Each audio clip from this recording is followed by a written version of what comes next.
Okay, Environmental Commission meeting has begun. Tanya, can you establish quorum? Yes, I will take a roll call. Commissioner Whedon. Present. Okay, and let the record show that Commissioner Whedon is virtual. Commissioner New. I'm here. Commissioner Hecht. Here. Commissioner Wu. Present. And Vice Chair Van Rees. Here. And as I noted earlier, Vice Chair Van Rees will be chairing the meeting today as Chair Meyer isn't here yet and will be attending remotely. We have a quorum. Great. We'll start with public comments on items not on the agenda. I have one public speaker card for Peter Langsberger. I told him earlier. So you can count on the water guy, so a few years older, I'd be using this, that's student's paper. So we're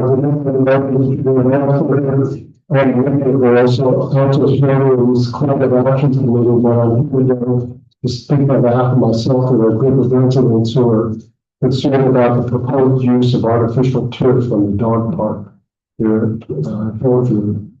It's understandable this is adjourned to the next way. So that the city council meeting.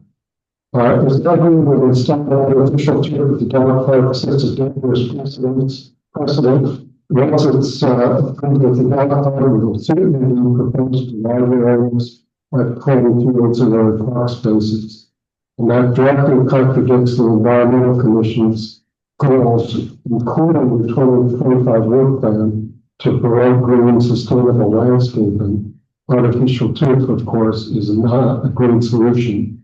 It poses potential risks to human environmental health, the urban heat islands, and eventually end up in the landfill, adding total waste. So the commission is artificial turf on the area or receive it expressed by some appropriate in the general park commission. To develop a program recommendation of city council granting its use on city-owned property, and also the current use individuals. The current 26 to express the city council and express your opposition to artificial turf at the dog park. It's the right direction for Los Altos. Now's the time to stop it. We'd like you to join us in trying to do that. So thank you very much. Thank you. Next up are special presentations. First up, Retail Los Altos Summer Internship Program. Donovan Carlson will be speaking on his summer programs. I'm going to have these out, this is basically just a paper form of the presentation. You can take notes.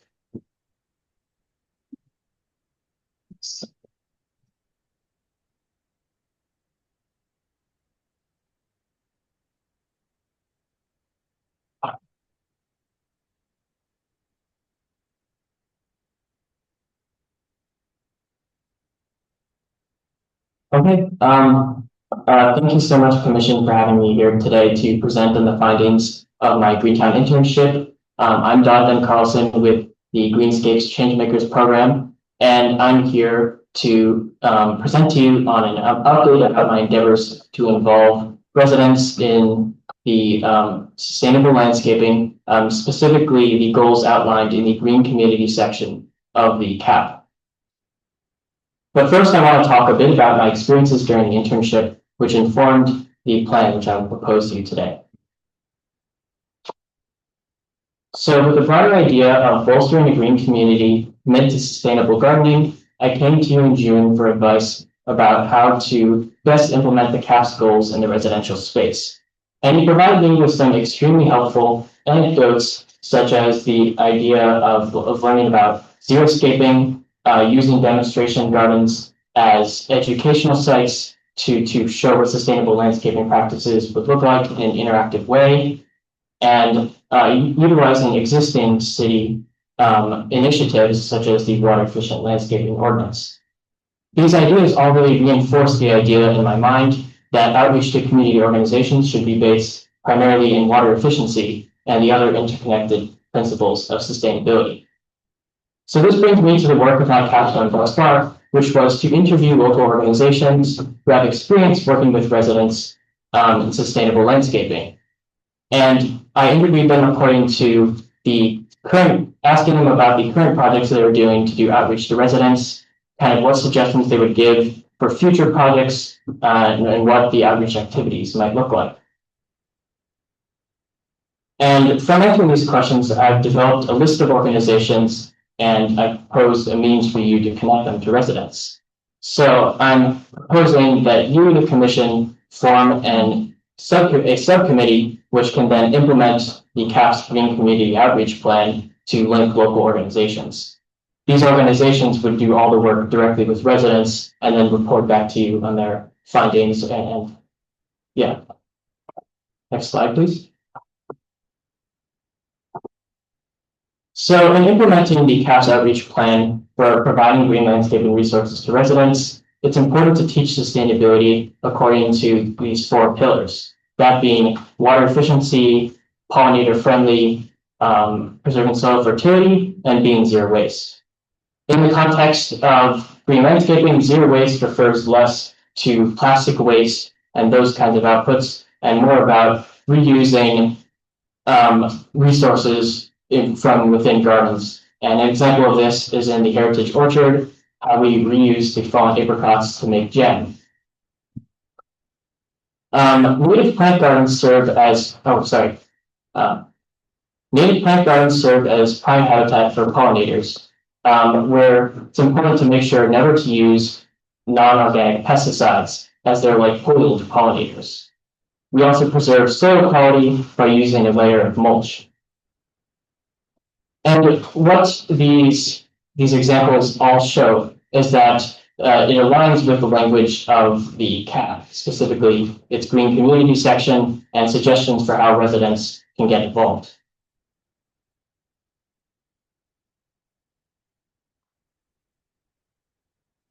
This is language pulled directly from the CAP about recommendations for residents to get involved in the green community and resource conservation goals. Included in this is a reference to each of the 4 pillars. Resource conservation highlights zero waste in mentioning the city's commitment to reducing water waste by converting residential landscaping to drought-tolerant native plants, converting landscape irrigation to drip systems, and minimizing food waste. So what I wanted to highlight is this diagram from the strategic roadmap, because it shows that green infrastructure and water conservation can address both the mitigation and adaptation related impacts. An example of green infrastructure which does this is rain gardens, as they can equip communities for extreme weather by absorbing stormwater runoff and thus reducing water waste at the same time. Water conservation can also do this in the inclusion of gardens in people's backyards, which use native and drought-tolerant plants, as they reduce water use and can also provide a habitat for local fauna and pollinators.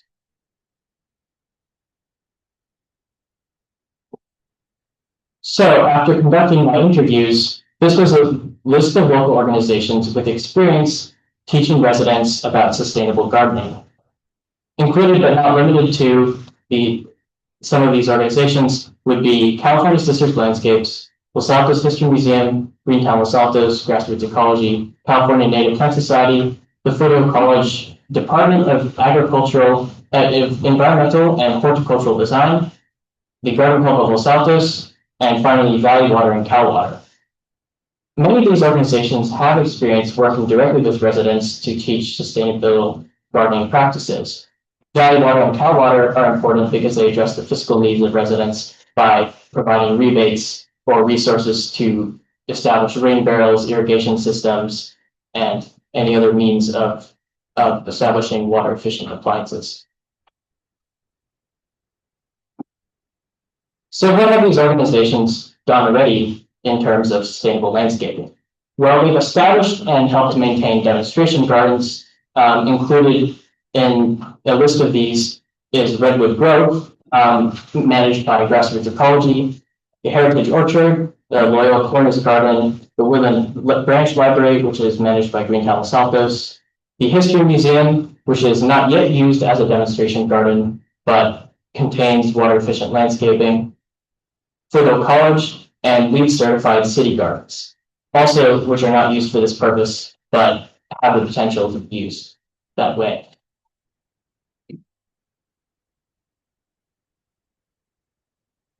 So it's important that demonstration gardens cannot be behind a glass wall. To do this, we need to make it so that organizations can teach directly to residents in demo gardens and meet people where they're at when they're trying to install water efficient appliances in their gardens. One way to do this is to show that rebates and reduced water bills will create long-term savings.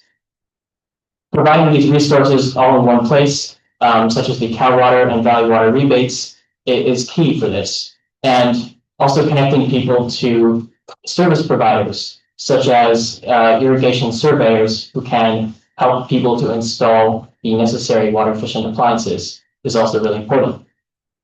And all these speakers, all these people can be hosted at the demonstration gardens.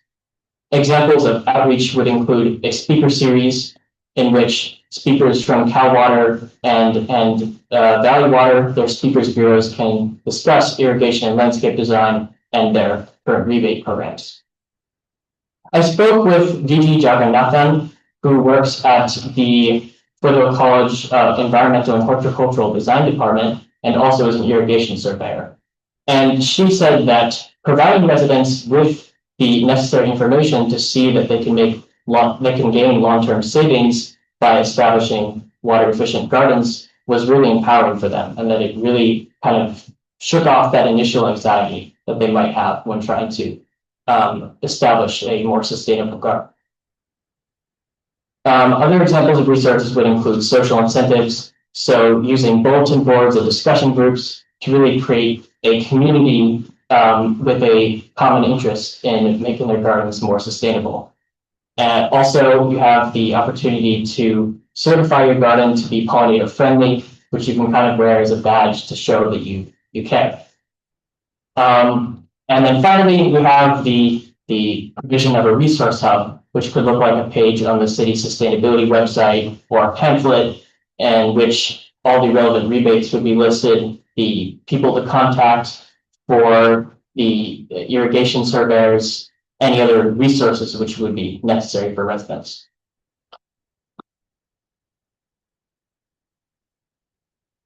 And then we have a few projects which could require slightly more lasting partnerships.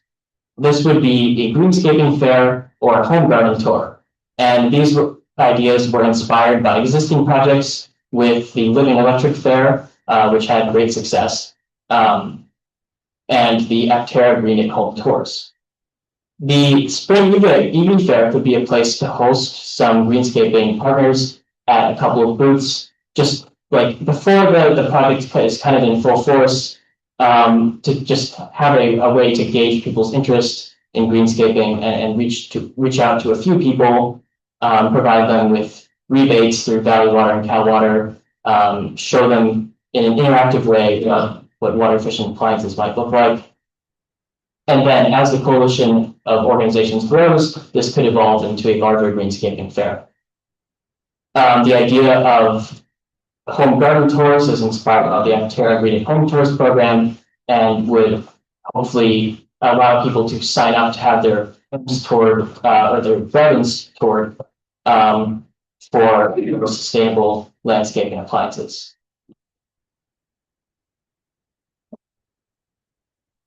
So finally, what I want to emphasize is that the Greenscaping Subcommittee wouldn't have to build this all from scratch. In fact, many of these organizations already have experience connecting people with sustainable gardens because they've met with people who are already interested in these kinds of projects, namely Vijay Jagannathan, who has worked directly with people where they're at as an irrigation surveyor, and building a coalition of these collaborators to connect irrigation surveyors with representatives from Valley Water and Cal Water is really key because it will make the process easier for both the subcommittee and for residents to have all those resources kind of in one place. And then they would also work on the resource hub web page, any other kinds of compiled resources. So I just wanted to say thank you for your support during my project. I know that I met with several of you, and you provided me with a lot of really great pointers as I was trying to realize the vision for this project. And I just wanted to thank you for that. Thank you, Noah. Appreciate the presentation. Appreciate putting this together. Do we have any questions or from the Environmental Commission? Okay. Yeah. I know we're going to this on people's mind. Thank you so much, man. Appreciate it. Thank you for having me. Next up, we have a presentation from Carl Gunn on carbon removal.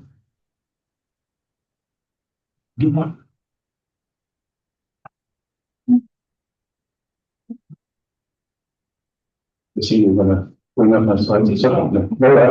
Hi, Carl Adams, with here in Los Altos. My wife Paula is with me. We've lived here for, well, since 1991, however long that is. My daughter's 35, she was 3 when we moved into that house, so that sort of grounds it.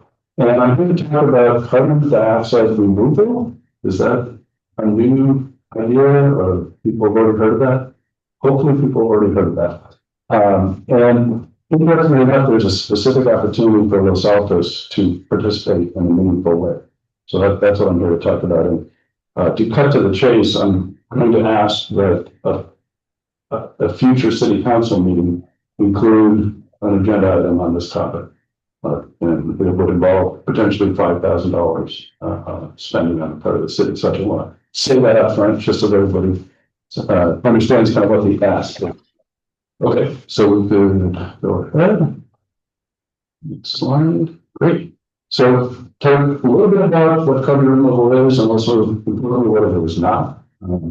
Because there's some misconceptions out there. We need to scale up extremely rapidly. Good news is there's a lot of potential solutions, some of which are already being deployed. We'll talk about that a little bit. Number 2, policy. There's federal, state policy that matters, and now we have an opportunity for some local action as well. So next. I mentioned this already. We've worked here for a long time. I actually served as a commissioner myself back in the day before it was Complete Streets Commission, the Bicycle Pedestrian Advisory Commission. So I have some sense of how much work you guys do, and appreciate that. We've been volunteers with Citizens Climate Lobby since 2013, when the Silicon Valley North chapter was kicked off in the old Jewelry Center. So it's a very local chapter, people from Mountain View, Los Altos and such. And then Open Air Collective is, nobody's ever heard of Open Air Collective, I understand that, but it's about a 5 or 6 year old group that is focused solely on carbon dioxide removal. And a lot of policy work, that laws in existence, like there's a law in New Jersey that was written by Open Air Collective, and it's the law of the land in New Jersey now. So also they have cool merch, including basalt t-shirts, if anybody wants one of those. Okay, next please. So, thinking about this issue, we all know that parts per million of CO2 has been rising. And it's roughly around 430 now, so this chart's a little out of date. Well, there was 314, which is not much above, pre-industrial levels of 280 to 290. And I sort of consider that in my legacy, and I don't like it. Like, this happened on my watch. I don't like it. And the good news is we have some opportunity to clean up the mess and actually, next slide, restore the climate. So a lot of climate talks end with, unless we can avoid the worst outcomes. And I love that I do, but I don't want to carry a sign that rapidly says, the worst outcomes. But restoring the climate, that's pretty exciting. Okay, so now we get into some of the meat here. So former Secretary of Energy, Jennifer Granholm, this is a quote from her directly. And she uses that phrase, restoration of the climate. And then the next slide talks about kind of the numbers. It's significant. It's billions of tons a year being removed every year. Target around 2050 for that. Next. I'm going to sting up something right away, which is this is not instead of reducing emissions. This is in addition to removing emissions. We need decarbonization of everything in society. And I love all the chargers up front, by the way. And we also have to remove a lot of carbon. And there's a lot of different ways to do it. So next slide. This is the key point that I want to say. What is carbon dioxide removal is not carbon capture and sequestration. Carbon capture and sequestration is not something people heard about. I've seen some heads nod. It's been going on for decades. It's mostly associated with the fossil fuel industry trying to capture some CO2 at the smokestack. So at best, it's an emissions reduction play. It's not really a good idea, in my opinion. All the other pollutants, the arsenic and the mercury and the rest of it just go out. So we're talking about actually removing the ambient CO2 from the air or the water. Next slide, please. And this just happens to be the Environmental Defense Fund's way of depicting that same idea. There's carbon capture and sequestration, and then there's carbon removal, two different things. Okay, next. So as I say, there's a lot of solutions, and they kind of range from some of the things that Donovan was talking about, greening our cities and our counties and all the rest, all the way to big fancy chemical things, films and pipes and all that sort of thing. And by the way, I will say that when I was looking over the CVs for the commissioners, and noticed that the chair has her PhD in chemical engineering, and I thought, oh, this is probably going to be a nice group to talk to. So, I'm guessing she knows a lot more about this than I do. But in any event, I'll just pick one example that I'm super excited about, which is biochar. Biochar is, you add it to the soil, they do some compost, and all kinds of great things happen. The yield goes up in the crop or whatever. The soil gets healthier year over year, and by the way, there's less CO2 in the atmosphere after you did it than there was before. So there are people in California with growing biochar right now, I would say almost all vineyards in California already use biochar because it just helps them get higher yields and all that. If you went to a vineyard out there and said, "Oh, did you know we wouldn't see CO2?" Yeah, sure. That's maybe that's good. I didn't know that, but there's lots of solutions out there. Okay, next. And again, just to make it clear, this isn't just me, random person showing up. The IPCC, the Intergovernmental Panel on Climate Change, UN, has been saying increasingly high levels of urgency we need to remove CO2. It's non-negotiable at this point. Next. So what numbers are we talking about? The roughly 1.5 trillion tons of total CO2 that's been emitted since the beginning of the Industrial Revolution. Roughly half of that is still in the atmosphere. As you probably know, CO2 breaks down very slowly in the atmosphere. Roughly a quarter went into the oceans, and another quarter has been absorbed by the sea and land. So these are big numbers. Next. And I'm sorry, this slide doesn't work too well in PDF form, but this slide is the red is scaled to represent the existing ambient CO2 in the atmosphere. Just focusing on the atmosphere at this point. That little yellow box is scaled to represent the annual emissions reduction efforts. Well, that's actually the annual emissions of roughly 40 to 50 billion tons. And that's where we're focusing all of our energy right now, worldwide, Paris Accord, et cetera. So next slide. So this is just a random collection of these net zero commitments. You probably know that our CAP, or is it pronounced CAP? Was it adaptation there as well? Has a net zero goal of 2035, the year 2035, which is awesome. Love that. So let's widespread corporations, governments, etc. So next slide. So the question becomes, what will happen when we achieve net zero? Let's say we achieve net zero in 2050. There's going to be a big party where everybody's going to be high-fiving each other. We're going to say, fantastic. But next slide, the question then is, well, what will the climate be like? It'll be worse. It'll be much worse. We'll be at like 550 parts per million at least, because we'll still, well, in a minute. So next slide. Next slide. So this captures it in a single slide. The red bars represent the cumulative CO2 growing slowly over time. The little yellow at the bottom, that represents this amazingly aggressive 10% per year reduction in emissions. Let's say we could possibly do that. 20 years later, we'll be all excited, except we're going to have 560 parts per million in the atmosphere. And that, you know, here we are at 420, 430, and it's just going to get worse. So next slide. So the policy, there's actually quite a bit of federal policy that is coming and gone. Most are gone. A few bills have passed, but notably, a number of them are bipartisan. Just to mention very briefly, the CREST Act was introduced by Senators Collins of Maine and Murkowski. No, Collins of Maine and anyway, a Republican and a Democrat. So that's pretty cool. Here in California, we, as you may know, have a state law that says we have to achieve net zero no later than 2045. So it's not a goal, it's a law. And so then the question becomes, the California Air Resources Board, do they have a plan? No, they don't. So there are several bills that have been introduced, including our Senator Josh Becker had a bill last year that was really awesome. Unfortunately, it died in appropriations, but most bills go to die. And then this year, this bill is going to pass. This is Senator Caballero's bill, SB 643.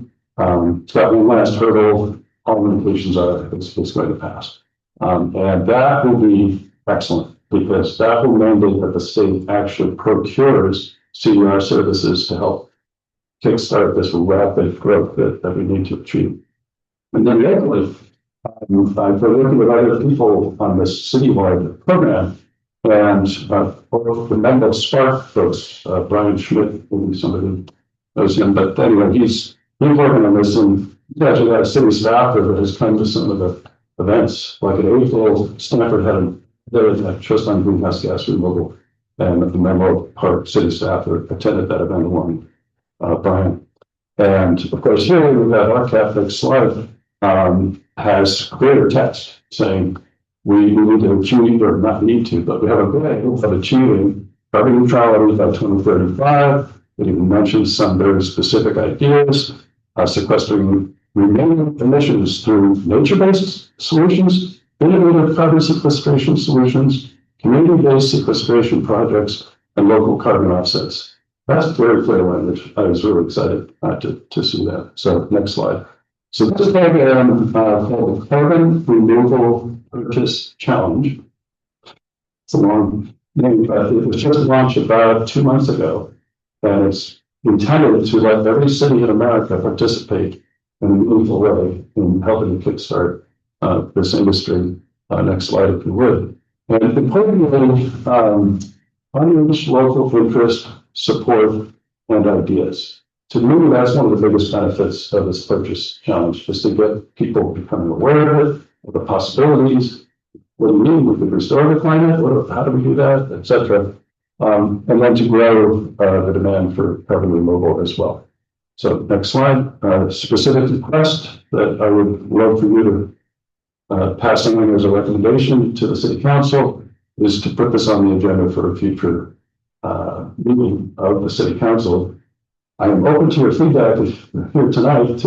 Is that even the right thing to ask for? But in terms of how to actually make this go forward, you could just agree to it tonight and they'll write the check. I don't know how that works, but other thoughts to engage with some of the other cities. I mentioned Menlo Park. Palo Alto came up from my informal chat with Mayor Daley down at the Grant Park Community Center when we had open office hours, and I went in with my Basalt t-shirt, and he told me all about Basalt. So, wow, that was great. And he mentioned that Palo Alto is in the midst of planning a waste treatment plant retrofit or some kind of renovation or some, I don't know the details. And that came up because I mentioned that one of the most promising ways to do carbon removal is to take existing infrastructure at a waste treatment plant and just add a little bit of chemical magic and suddenly we're removing CO2 from the atmosphere. So there's ways to sort of engage locally and maybe even have some partnerships. And right here in the Bay Area, we have a bunch of startups that actually do this work. Full disclosure, I put Erin Carbon first because I got a research. But when there was three, we moved to Los Altos. She's now a software engineer at Erin Carbon. And they were operating a plant out in Tracy. It's removing about 1,000 tons of CO2 every year right now. It's operating. I got to tour the plant when Senator Granholm herself came out for the, I'm sorry, Secretary Granholm came out for their launch event a couple of years ago. Charlie Westerall, Fairmont, Ed Carbon, Blue Planet. Lincoln is amazing. They're doing a carbon negative concrete aggregate. So if you use their aggregate instead of crushed stone, mix it with cement water and do a pour, you remove CO2 from the atmosphere. And we've been up to operating for quite some time. So that's pretty much my pitch. There's references that we could work at later. So chose any questions or comments or suggestions? I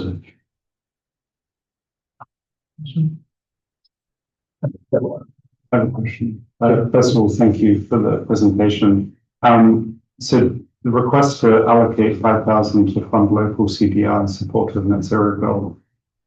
So you're talking specifically about funding the removal or an organization who funds money to remove carbon? Yeah, it's a good thing. So the mechanics of this is that the purchase challenge itself is a very active website with, click around, and eventually we get to the part that says, okay, you decided to remove carbon, but here, the company that's actually overseeing it is a company called TerraSet. They've been up for a couple of years and all they do is receive money for carbon dioxide removal. That's all they do. And it's tax deductible. I don't know if that would work for the city, but and the other aspect of the mechanics is that you get to select which company you think you want to engage with, because there's about a dozen of them kind of on a drop-down menu. So if you take one, maybe aligns with the city's values or it's local or whatever reason you might have to choose that. But it's a pretty straightforward process to once you decided to commit. It seemed like you had questions, Well. Sure, you can get a question. So the solution that you're putting forward is not necessarily one that would require use of any land in Los Altos, or do you have ideas about what is the best fit for Los Altos of these solutions? Oh, yeah, great question.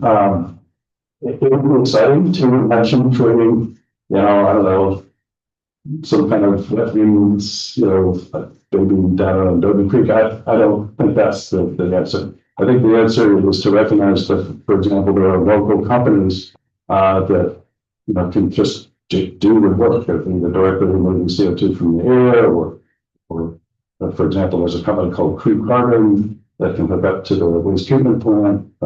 So I would think it would be something nearby, but not require land within the city. So I've got two questions, I guess. So the first question is, how much carbon could we remove for $5,000? Yes, that's a good question. So it's very expensive. Just like any other recent technology, solar, when Carter put the panels on, not how much that was, but and so we need that same kind of ramp down of cost, which comes from ramping up the capacity. Right now, honestly, it's somewhere in the neighborhood of $500 a ton. So we're looking at about 10 tons ish, which is a drop in the bucket in terms of the meaning. Again, to me, one of the primary values of this program is to raise awareness and get communities recognizing the possibilities. Great. And then I guess I said, do you work for one of these companies? No, that's hobby. It's just a hobby. I'm on to it. Open Collective, just to note, there's not a 501c3, there is no staff. It's just an effort for people that get on Discord and figure things out and work hard on it, and also merch. But yeah, also just Discord. Great. Thank you. Thank you. So with that $500 per ton, does that net out for all of those different techniques we've discussed, or are there certain ones that are more efficient? Yeah, it's indeed it does vary from one solution to the other. Direct air capture is pretty expensive. Most people are talking about 800 to 1,000 a ton. But biochar could be as low as $100 a ton. So I said I love biochar, which I do, but one of the downsides is it's hard to measure how much CO2 you remove. So that's one of the challenges that needs to be overcome. But whereas with direct air capture, you put a flow meter on and count CO2 with it flowing by. But yeah, somewhere in the range of 100 to 500 or more. And each of the companies listed on the website has a slightly different price per ton. And of these techniques, are there any that you think that more scientific literature needs to be established on it? Is there anything that feels a little bit riskier? Yeah, that's a really good question. So there are some ideas out there, one of which is called ocean iron fertilization, which is super cheap. Talk about price per ton. It's like, and to scale it up to the necessary level, you better have done some research, because we're talking about changing the chemistry and then the phytoplankton blooms and all the rest of it. But so that's an area where definitely we need more research. Some of the techniques that I showed on that one slide are pretty well studied at this point. Not all that point about measuring and verifying the amount. That is an area that still needs more work for most of the pathways. What percentage of American cities have adopted carbon dioxide removal technique? As in the kind of action plan, we're actually doing it. Actually have done it and also are doing. Yeah, not too many, but the idea that cities could participate in this is honestly kind of a new idea. At the state level, just as an example, in New Jersey, this law that I mentioned earlier referenced, New Jersey must by law purchase the lowest embodied carbon concrete that can found. And it's important to note that zero is not the floor. You can actually create carbon negative concrete. I mentioned Blue Planet in Los Gatos. So that's at the state level, and I don't know of any cities where that have. Oh, I take it back.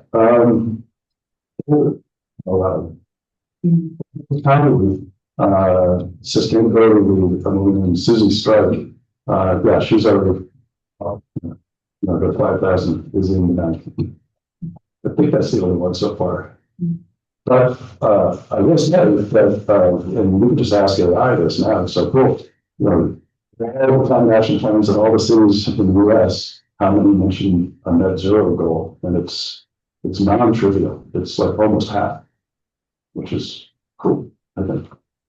Sheena has a question. Oh, naturally. Hello. Hey, thank you so much for the presentation. Very informative. I had a question. One of the first things on your list of things that are typically used for carbon dioxide removal is forests. Now we're working on an urban forest master plan. I'm wondering, are there any numbers for what's the maximum amount of carbon dioxide that can be removed per acre of, when you convert a non-wooded area to a wooded area, including the trees and the impact on the soil, if it's, the best possible that could be. Is there any sense of what one can hope to achieve? Say if we took 10 acres, Los Altos donated 10 acres somewhere, just hypothetically, and, we revitalized the soil, we planted trees, and then 20 years later, just a rough number, what could we hope to achieve? Does anybody know?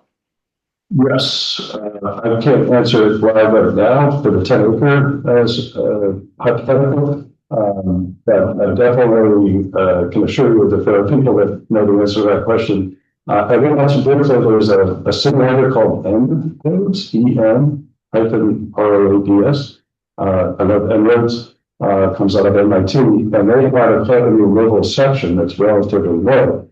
Well, relatively a couple of years now.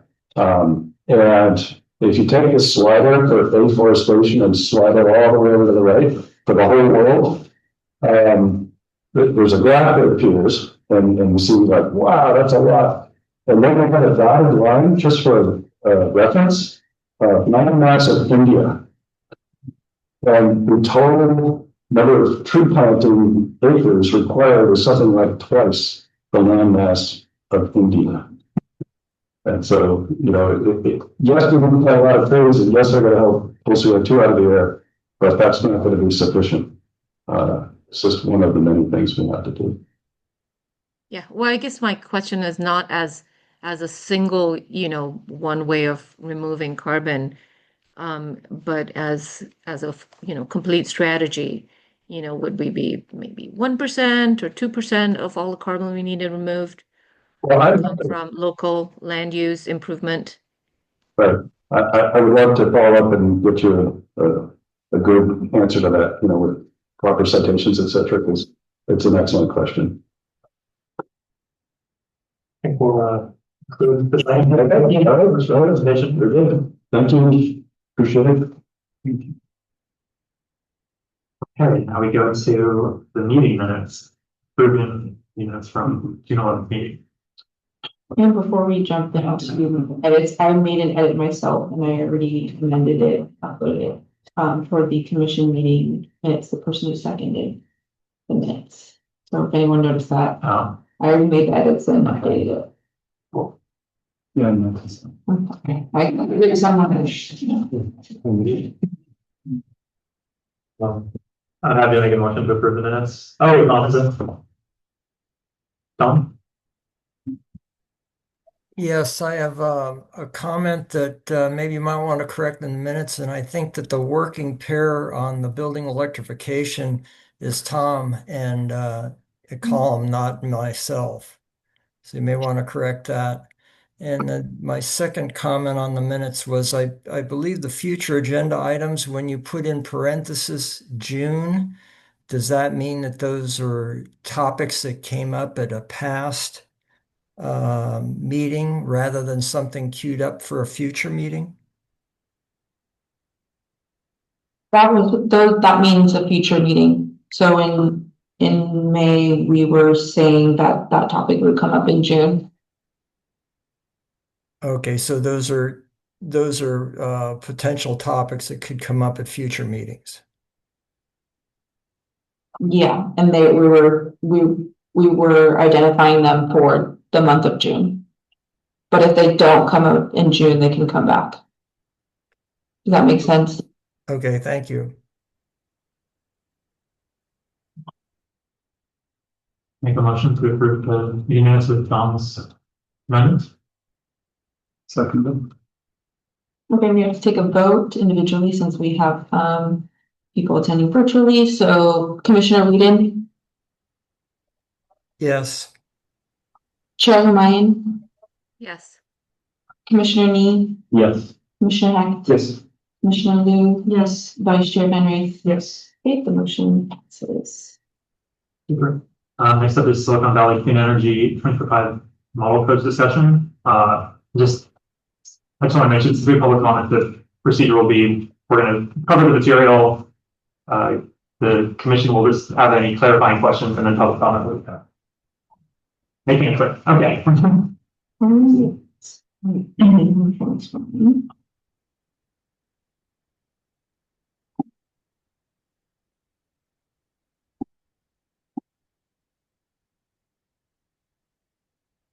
Okay, 2025 local building code amendments. So we've kind of been going through a roller coaster with building code amendments recently, but SVCE came up with some new amendments that promote all electric construction through energy performance standards that align with the legal interpretations of the Berkeley ruling, and they avoid prohibition on natural gas. And then we got hit with AB 306, and we were figuring out what was going on with that. And AB 306 is essentially an assembly bill that came out that blocks or stops cities from changing any building codes for 5 years, 6 years. And that became AB 130 and is now a law. However, there's some exceptions to that law, and that's kind of why we're talking about this today. So to jump into the 2025 Building Standards Code, what the changes are at the state level. And before we jump into that, I just want to talk on some key terms, and Veronica can jump in and correct me at any time, as she's the technical expert on this. But there's 2 terms that are widely used when talking about this, and it's the prescriptive approach, which is essentially a simple checklist that is like the default to meet the energy requirements, and the performance approach, which is a more flexible option, and but it's a little bit more complex. So I'll refer to these in the next slides. So some of the state codes that have been changed this coming update is for single family residential new construction. There's no default gas. So that means that the code doesn't explicitly ban gas appliances, but it is the default for the prescriptive approach. And so it's encouraging heat pumps for space heating, and heat pump water heaters or other electric water heaters, and making them the easy standard choice. Like I said, gas space heating and water heating is still allowed under the performance approach. And so it's, if the builder wants to use a gas furnace or water heater, they need to go through a little bit more complicated and maybe expensive process to prove that the home is still efficient. And another state level update is for additions. It's essentially the same thing as what I just said for new construction. The default for any new gas, water heaters, or space heaters is electric, and still gas space heating and water heating is under the performance approach. Okay, so that's just at the state level what's happening. So to move forward with the model ordinances and what SVCE developed for reaching beyond the state codes. And again, they did this in partnership with other community choice energy providers and a team of experts who are called the Statewide Local Energy Codes Program to come up with these model ordinances. And they provide them to cities and member agencies to support them in this process. So the 2 model ordinances that staff is recommending to move forward with is the AC to heat pump, which falls under the Green Building Code, and the electric readiness model ordinance, which falls under the Energy Code.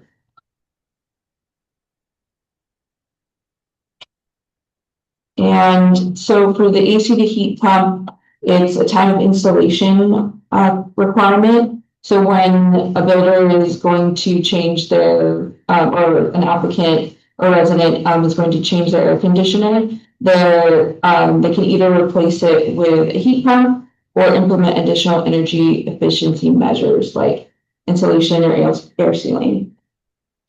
If they're going to be replacing a furnace only, then it's just a straight replacement. None of these requirements kick in. And there's a lot more levels that follow along the pathways that you can go through with these efficiency measures that are outlined in this slide that TRC SVC's consultant came up with. It gets a little technical, but so you can see kind of the different pathways, and the easiest one would be installing a heat pump, as there's no additional requirements, and you can keep your furnace if you'd like to.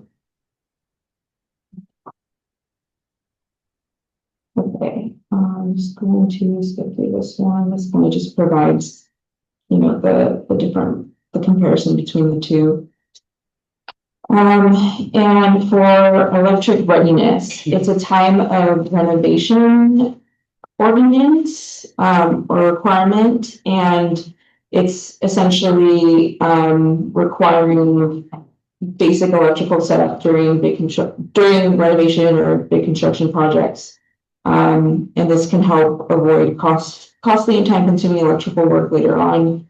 And there's different methods of requirements for the different type of appliance.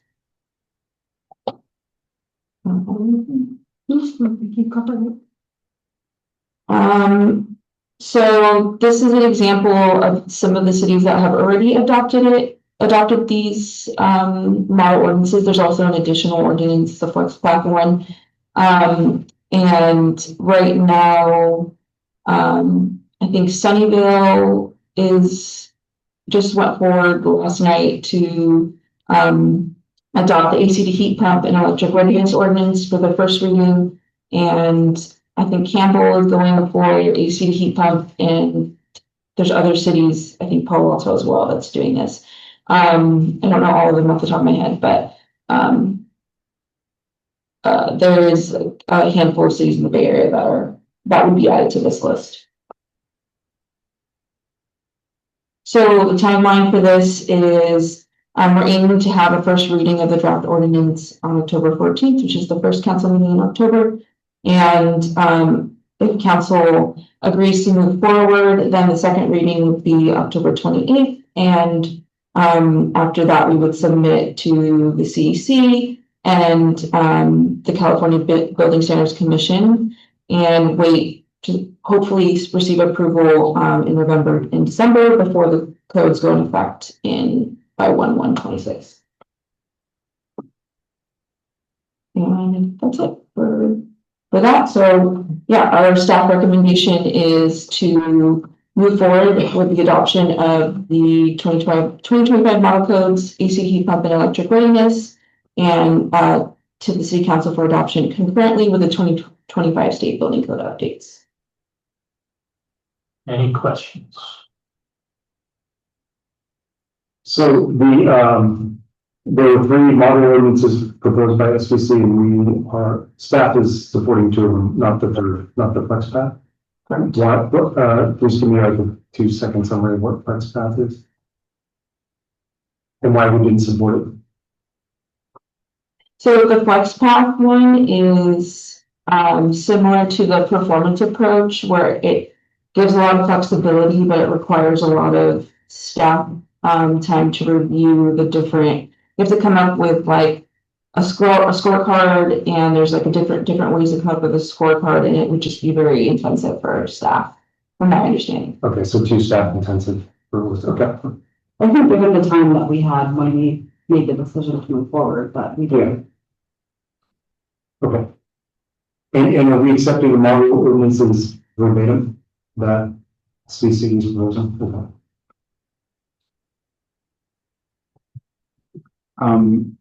Do you have any data based on permits on how many non-electric air conditioning units are installed today, or like a rough proportion?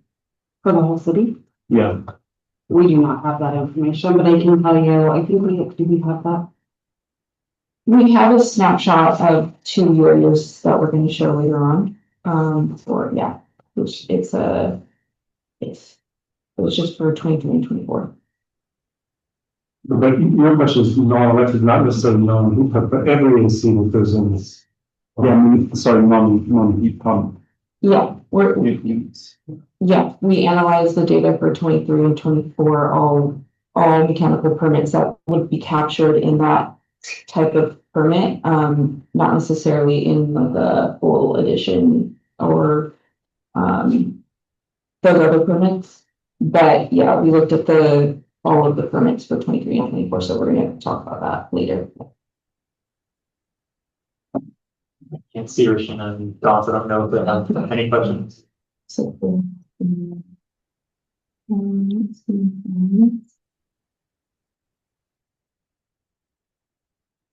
No. Okay. I still got a public comment then, Catherine. Oh, I want item 7. Oh, item 7, sorry, I saw it before. Yeah. That's no public comment. Comments from, commission then, discussion.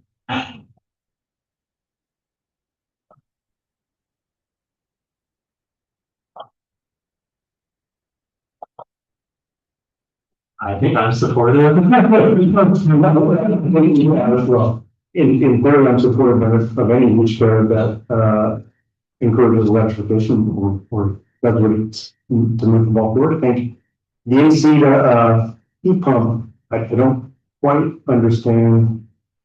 Anyway, I support them, but I don't quite understand the AC to heat pump and why they're not including the furnace. Is that because legally they can't require them to take the furnace out because of the, so that's the reason. Okay. It's not considered cost effective under the actual study. Okay. So they make you take the furnace out when you are doing the replacement. Or you choose to keep the AC and meet the efficiency measures of the heat pump. So effectively they are making you take out One or the other. It's one or the other. Okay. That's why they. So you can keep it, but when you're adding the AC, it has to meet the efficiency measures of it. And that's like, the insulation. Yeah. Or air sealing kind of thing. They're in order to not violate NEPCA. It's kind of the only method in order to not violate the federal law that Berkeley violated. Right, but if you opt to have a, just a regular AC, but it's still run on electricity, you have to do the insulation or air sealing. Yes, you have, there's going to be options. For heat pump solution, you need to do that together. It'll be dependent on your scope of work. So if you're doing AC and replacing ductwork, it triggers different things, but you can essentially still keep your AC. Yeah, I mean, I think if the option is we're either going to support it or not, I think it's a no-brainer that we would, I mean, I would support it. I don't know if I speak for everybody, but it's kind of a no-brainer. We've pushed Reach Coast before. So I think, I wanted to hear from Don if there was any particular bits of language that he thought maybe needed tweaking possibly, but I don't know, is he there? was Don the other one? Yeah, he is. Commissioner Whedon, are you there? Maybe you stepped away first.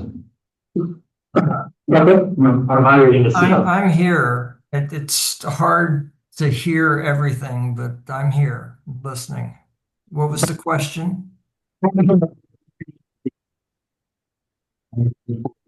Was there anything that seemed offered which should be improved? Not that we would necessarily go through the whole motion of that, but just curious if you had any thoughts on. The question, I don't have any particular thoughts on it. I think it's a good idea to advance whatever we can advance. I think the question was asked about taking the cities taking the prescriptive approach rather than the more flexible approach, is my understanding. No, the flex path is a different model ordinance. There's 3 model ordinances. The city is recommending the AC to heat pump model ordinance and the electric readiness model ordinance. Okay, and so that's the sum total of the recommendation and a prescriptive ordinance would be something different, or the more flexible that allows options to the contractors would be a third option, is what I hear.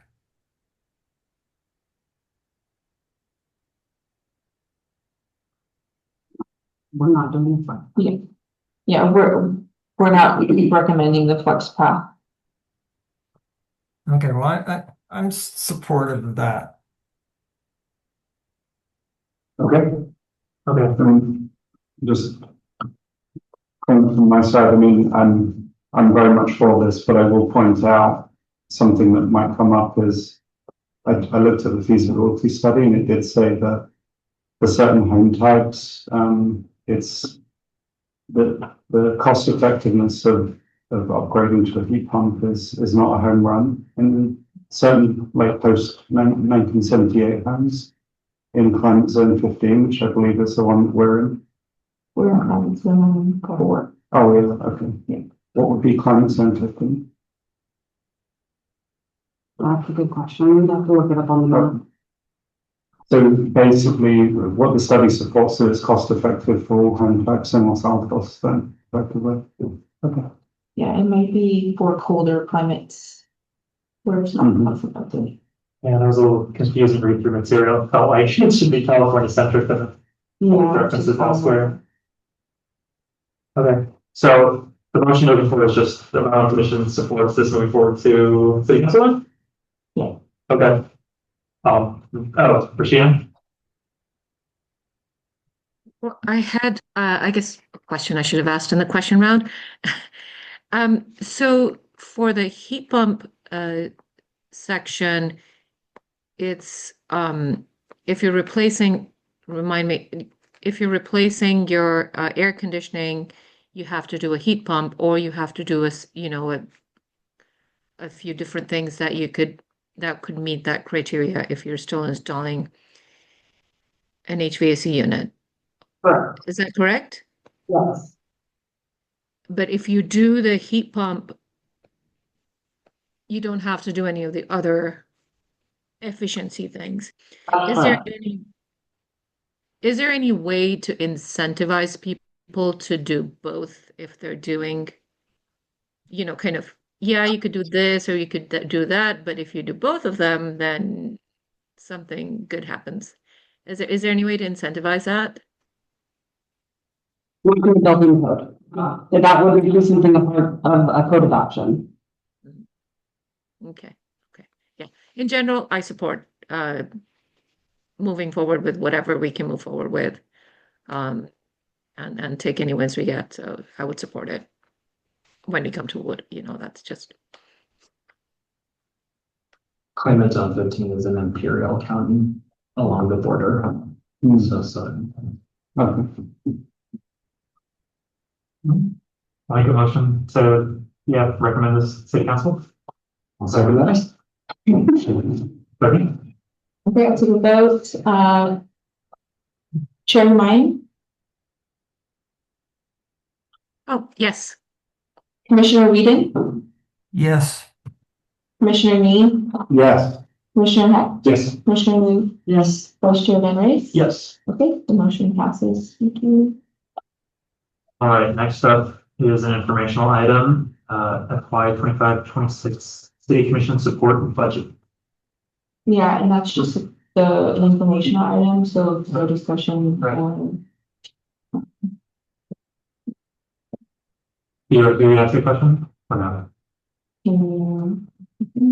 Clarification of that discussion.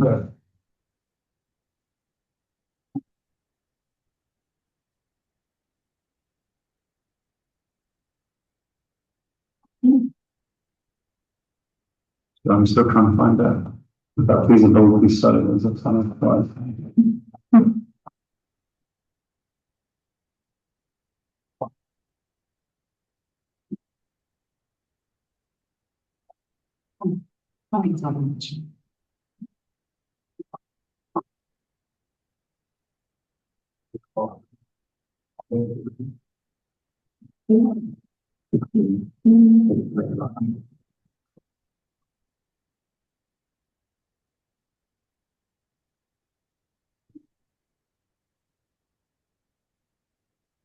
I think you have a slide, you 300 budget. So who's getting the titles? There's just a maximum of. Yeah, just about, Okay, you don't have to, yeah, you don't have to. okay. All right. Any questions? No. Okay. Item number 6, residential building electrification working group update. This one.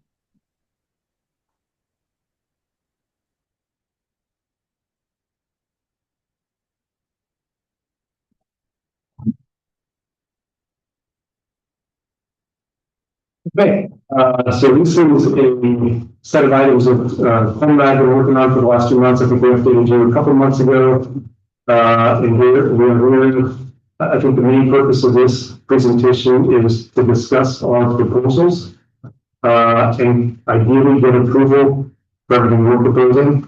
We haven't finalized everything. We need to work with staff to finalize that.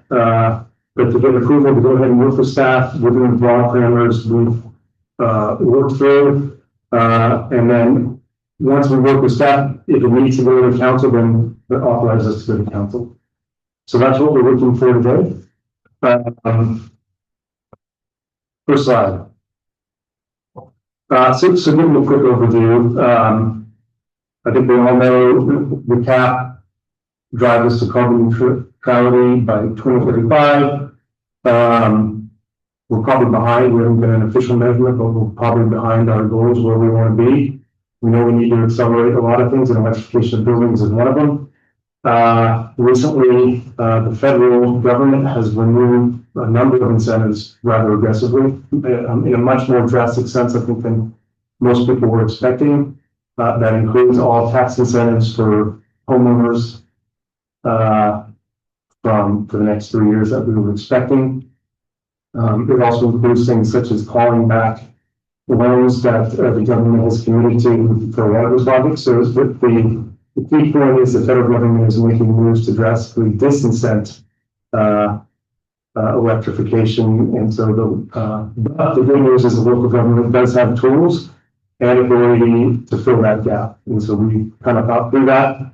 And as part of that, we think that Los Altos can and should offer straight dollar incentives for electrification. And as Tom's memo points out, $75,000 was approved for that through June of next year. We think that's a no-brainer, and we appreciate the forward thinking of the council and staff to get that in. We think we should consider removing and decreasing permit fees where possible. It's not always possible. In fact, it's possible in only probably a handful of situations. But where it is possible, we think we should move on that. And finally, we think we should offer fire variances for remodels and doors that are all electric. And fire, for those of you who don't know, is an acronym that stands for what is fire stand for? Water area ratio. So basically, the amount of space you can take up for a building dependent on your lot size. We think that these 3 things as a whole would be pretty powerful for Los Altos and would partially fill the federal gap that we're going to be seeing here starting January 1. So next slide. Listening the monetary center again, Tanya has a memo on that. They've approved $75,000. They did ask, I think Tanya and I for some input on how to spend that. I think we don't have a hard answer yet, but what we do think is that we should wait until January 1 to start offering those, with the understanding that the tax credits end at the end of December. And quite frankly, you will see this if you try to get something electrified now, you are pretty hamstrung with respect to getting vendors to help you. So even if we were offering money now, I don't know if it would be a big benefit. The big benefit will come after January. So I think what we're recommending is that we start this starting January 1, 2026 through June, and that we work with staff to come up with the appropriate structure to reward any appliance electrification. So we have some monetary incentive for that. Including heating and cooling, including water heaters, stovetop, and heat pump dryers. Assuming we can cover that, but again, some of this we need to hammer out with staff. And then provide a small bonus if somebody is gonna fully electrify the house. So add a bump if they do all 4 of those, for full electrification and remove their meter. So that's our recommendation on that. Again, we need, Coleman and I need to get the staff to actually hammer that out. But that's our basic concept. Next slide. Permitting fees, again, is another potential lever the city can use to incent electrification. That is basically removing fees for things like heat pump transitions or any type of electrification appliance that you install. You might need to get a permit, and our thought was let's just waive those permits. It turned out the city just did a study, and that study is based on they have to cost out, correct me if I'm wrong, but they have to cost that out or charge a fee based on the amount of work the city puts into it, roughly speaking. So it's hard to change those without another study, which the city is obviously not going to do. But there might be a way to potentially just have a fee waiver if in fact it is not required that a inspector goes out and looks at something. So for instance, if you are going to remove a gas meter, there's actually a permit fee for that. And that's because the inspector has to go out and make sure you remove the gas meter. But obviously PG&E is making sure you're removing your gas meter. So that might be something where we can self-certify, waive the fee, and not have an inspector go out. Anyway, those are our rough ideas. We would need to sit down with Veronica and go through any obvious other ones where we might be able to waive the fee. Again, I think based on our discussions, probably less than a handful of potential fees we could waive for electrification, but nonetheless, I think it's something we should look at and work with staff and see if there's any other or any permits that could be self-certified. Next up. Now the final one is a little more complicated. It's going to sound novel, but in fact, when you look across California and you look across the United States, in fact, cities do give FAR variances in order to incent certain behavior. So it is not unusual. We don't think it's illegal based on our research. And we think it would be pretty powerful. The objectives of offering a small bump in the amount you're allowed to build, if you have a fully electric house versus partial or fully gas house, are number one, if somebody looks, hey, I can get 200 additional feet to buy electrified, they're actually going to do the research and try to understand what that means. And in fact, they might do it because it adds value and it doesn't cost the city anything to do that. It's simply enabling somebody to build a slightly larger house on their lot. When we actually look at this, it does drive positive environmental benefits, even though you are increasing the size of the house and obviously using more materials. We would propose this applies to all new builds and all new models. There are significant operational CO2 benefits, which is what we looked at. So you would, the analysis we did is obviously if you had 200 feet of square feet of home to a house, you're going to have more CO2 from cradle to grave for all the material used in building that house. But you more than make that up over the lifetime of the house because of the fact you're not using methane gas for any of the appliances. There's actually a pretty significant benefit, especially in SDCE territory, because it's utilizing mostly renewable resources anyway. We think we can mitigate the other potential issues. And again, based on our review, there is precedent for this. I was not able to find precedent for electrification home FAR variances, but there are FAR variances across the board that incent all different types of behavior. And it is voluntary, so you can either do it or you don't. If you do it, you get a little extra space. If the resident doesn't do it, they don't. The standard amount. Okay. So, to give you more detail, we would propose, again, we can talk to staff to kind of hammer this out if you guys, agree with it. But basically, an additional 1 to 2% FAR, or basically 200 or up to 500 foot adder, and then you cap it at some amount because you don't want the larger houses to go nuts with this. But certainly you could cap it at 500 feet. So for instance, 25 foot, 2,500 foot house on I think that's probably an 8,000 foot lot, would get an additional about 200 feet, with what we would propose, roughly 250 feet, 300 feet. There's other things you could massage on this if you wanted to, if you were worried about, although I'm not sure I recommend this, but you could limit it to second stories. If you were worried about the exact footprint of the house. But there are ways to mitigate any concerns you have. Another thing on this does not mandate electrification, it just encourages it. And of course, it would encourage residents to research and adopt it.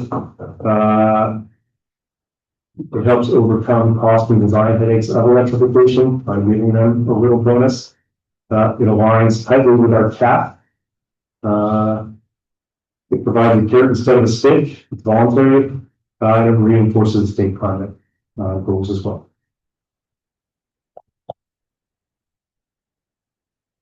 So one of the questions in the past has been, or some of the concerns voiced have been about, well, we don't want to encourage people to build bigger houses, larger houses, in order to rectify. And so I think if you actually look at the cost benefit, it's significant. If you look at an average, say, I think this map was done on a 300 foot space average to a 2,500 house, 2,500 foot house. So you're going to add about anywhere from 1.5 to 4 tons of CO2 because you're adding that space. However, over 30 years, you're going to avoid between 50 and 100 tons of CO2. So that's like, 25 to 30x benefit on a CO2 basis over the lifetime of the house. And again, you can assume that most houses homes would have get the higher end of that return because of the fact we use SCCP. And again, in order to mitigate some of the concerns about maybe houses getting too big if they electrify, you can cap the bonus at 300, 500, whatever we work out with staff. You can cap it at a reasonable level. You could say it's limited to second stories. Of course, we think, I think we do this anyway, or at least we encourage it, but certainly you could require permeable landscaping to mitigate water runoff from the additional space. And then you could have design review filters for any other concerns we raise. That are raised.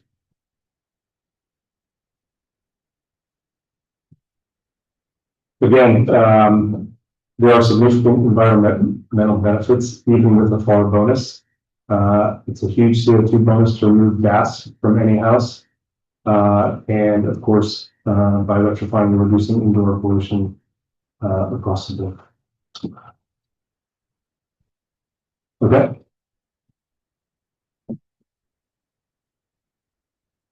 This is just a chart of the CO2 benefits that are pretty clear. Even with the FAR bonus, you're really helping out the CO2. Okay. And then this is the list of cities that have FAR or density bonuses to incent behavior. So in Los Angeles, they have a FAR bonus, but it's for affordable housing, mixed use housing, other community benefits. In San Diego, they have sustainable development areas where they give a FAR bonus for sustainable development. There's a litany of cities. I think one noteworthy one is Los Altos was one of the first to do something like this. They had a FAR bonus if you installed solar back in 2006. And anecdotally, that was a very successful program. It did encourage the pickup of solar in the city. Temple City, city down south, has a far bonus if you preserve mature trees. So again, there's a host of others across the US, but FAR bonuses are used to incent behavior in cities. So that would imply that there's no major legal issue, at least that I'm aware of. That's small cities. So again, I think what Coleman and I are asking is that the commission authorize us to work with staff to further flesh these out. And then, if necessary, put the final recommendation to council. So do we need clarifying questions first? I have some stuff that I'm gonna present on, so yeah, real quick. And then we can go into clarifying questions and discussion.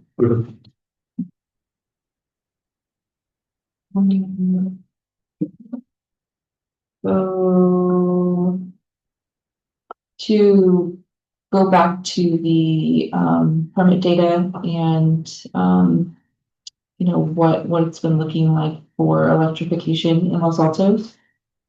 Veronica and I have been doing some digging into the permits, and so we're going to share that information.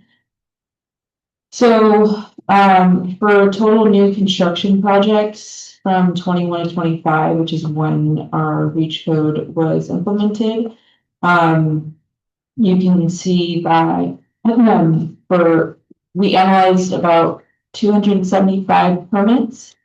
And that would be single families, ADUs, and detached ADUs and attached ADUs. Just note that attached ADUs were not part of the REACH code. We just added those numbers in so that we can have the full picture for new construction. So out of the 275, we had 159 all electric and 116 having some gas. And some gas meaning that these projects, so the REACH code allowed for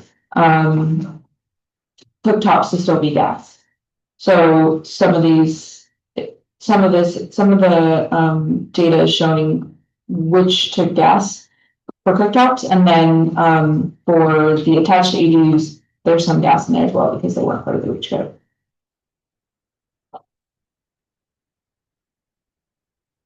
And then if we look at the new construction projects by year, 21 to 25, this kind of shows how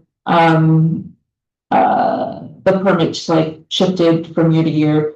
So we have a majority of electric in 21, and 22 we're still seeing electric permits go up for new construction. And then 2025 obviously isn't done yet, so it's a little less, but and also RE has a pause the REACH codes.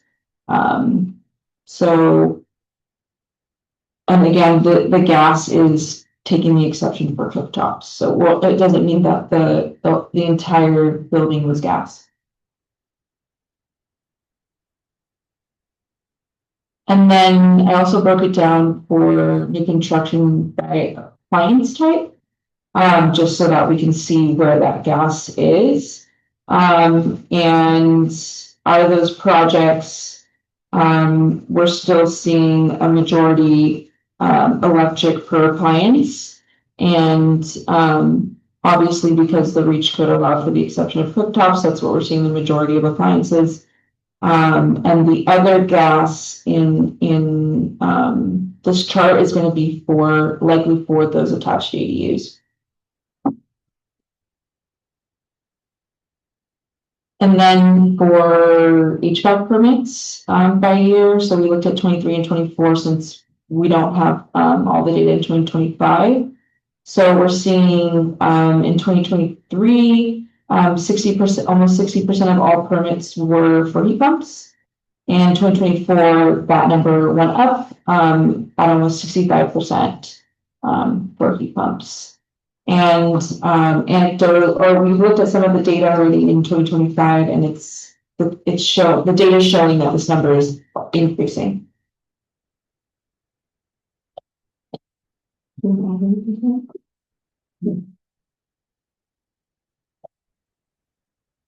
So I'm going to jump to a variety of different updates. So we can hold off on questions to the end, and I can pull up the slides again if need be. So I just wanted to give a quick update on the residential building electrification speaker series. That's moving forward. It's looking like we're going to do workshop topics on electrification 101, heat pump, HVAC, and heat pump water heater workshops. The dates are for October, February, and March. Those aren't set in stone, but they're highly likely going to be in those months. And the location, one will be in person, and the other two will be virtual. And the electrification working group provided some input on the workshop topics for this.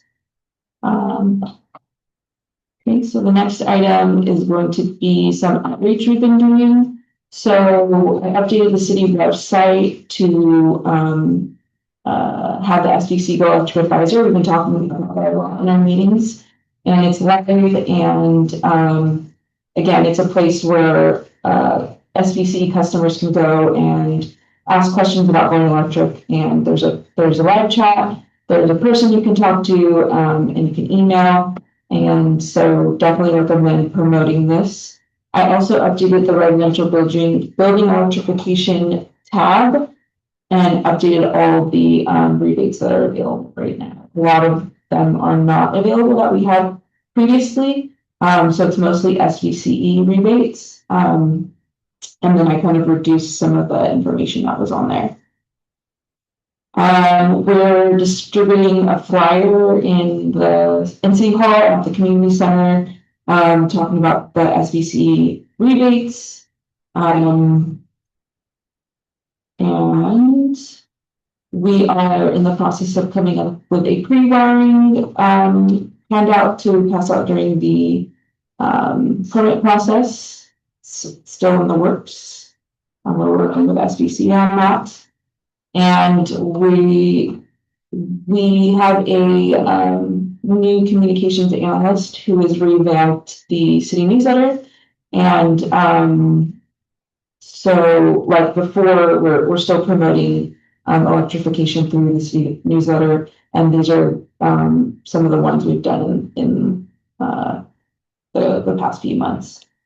So we've promoted, switching to electric and the rebates, and then letting people know the impacts of the Big Beautiful Act and to hurry up and try to get some of those rebates while they can. Yeah. And that's it for building electrification updates from the city. Start with a question on this. Are you sharing this with the commission? Are you pointing something to us via email that it wasn't in the packet, right? This particular thing. This presentation I can send it via email, yes. Okay, and then how could the public get a copy if they want? They can send me an email. Okay. I can share it if they're interested in it. Okay, great. Any other questions on, I think we should just say, are there any questions on this before we go back to the other one? On this whole presentation, or I have a question on the climate data. Okay.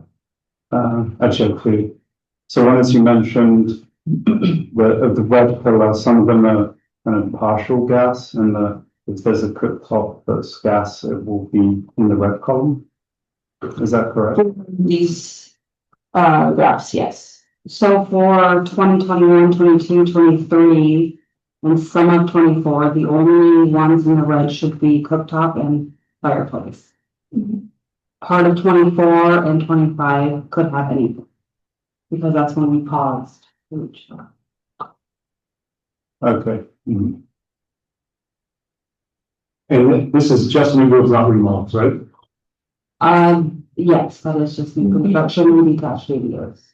And do you have a sense of, so remodels are the same amount, 2x, new builds, 10x, 1x? Do you have an idea of how many more remodels there are than new builds? Oh, there's probably 10, maybe, Yeah. as much as new builds. But Definitely additional remodels are. yeah, the one thing though about that though is that can include. It's like a 50-50 split then of that. Because some of them will include their kitchens getting remodeled, some of them won't. Because some of them are just, hey, we're doing a big rear addition, we're doing second story, but we're leaving the kitchen below intact. So that data would be, even though it's 10 times, it's also very skewed because of how different it could be. I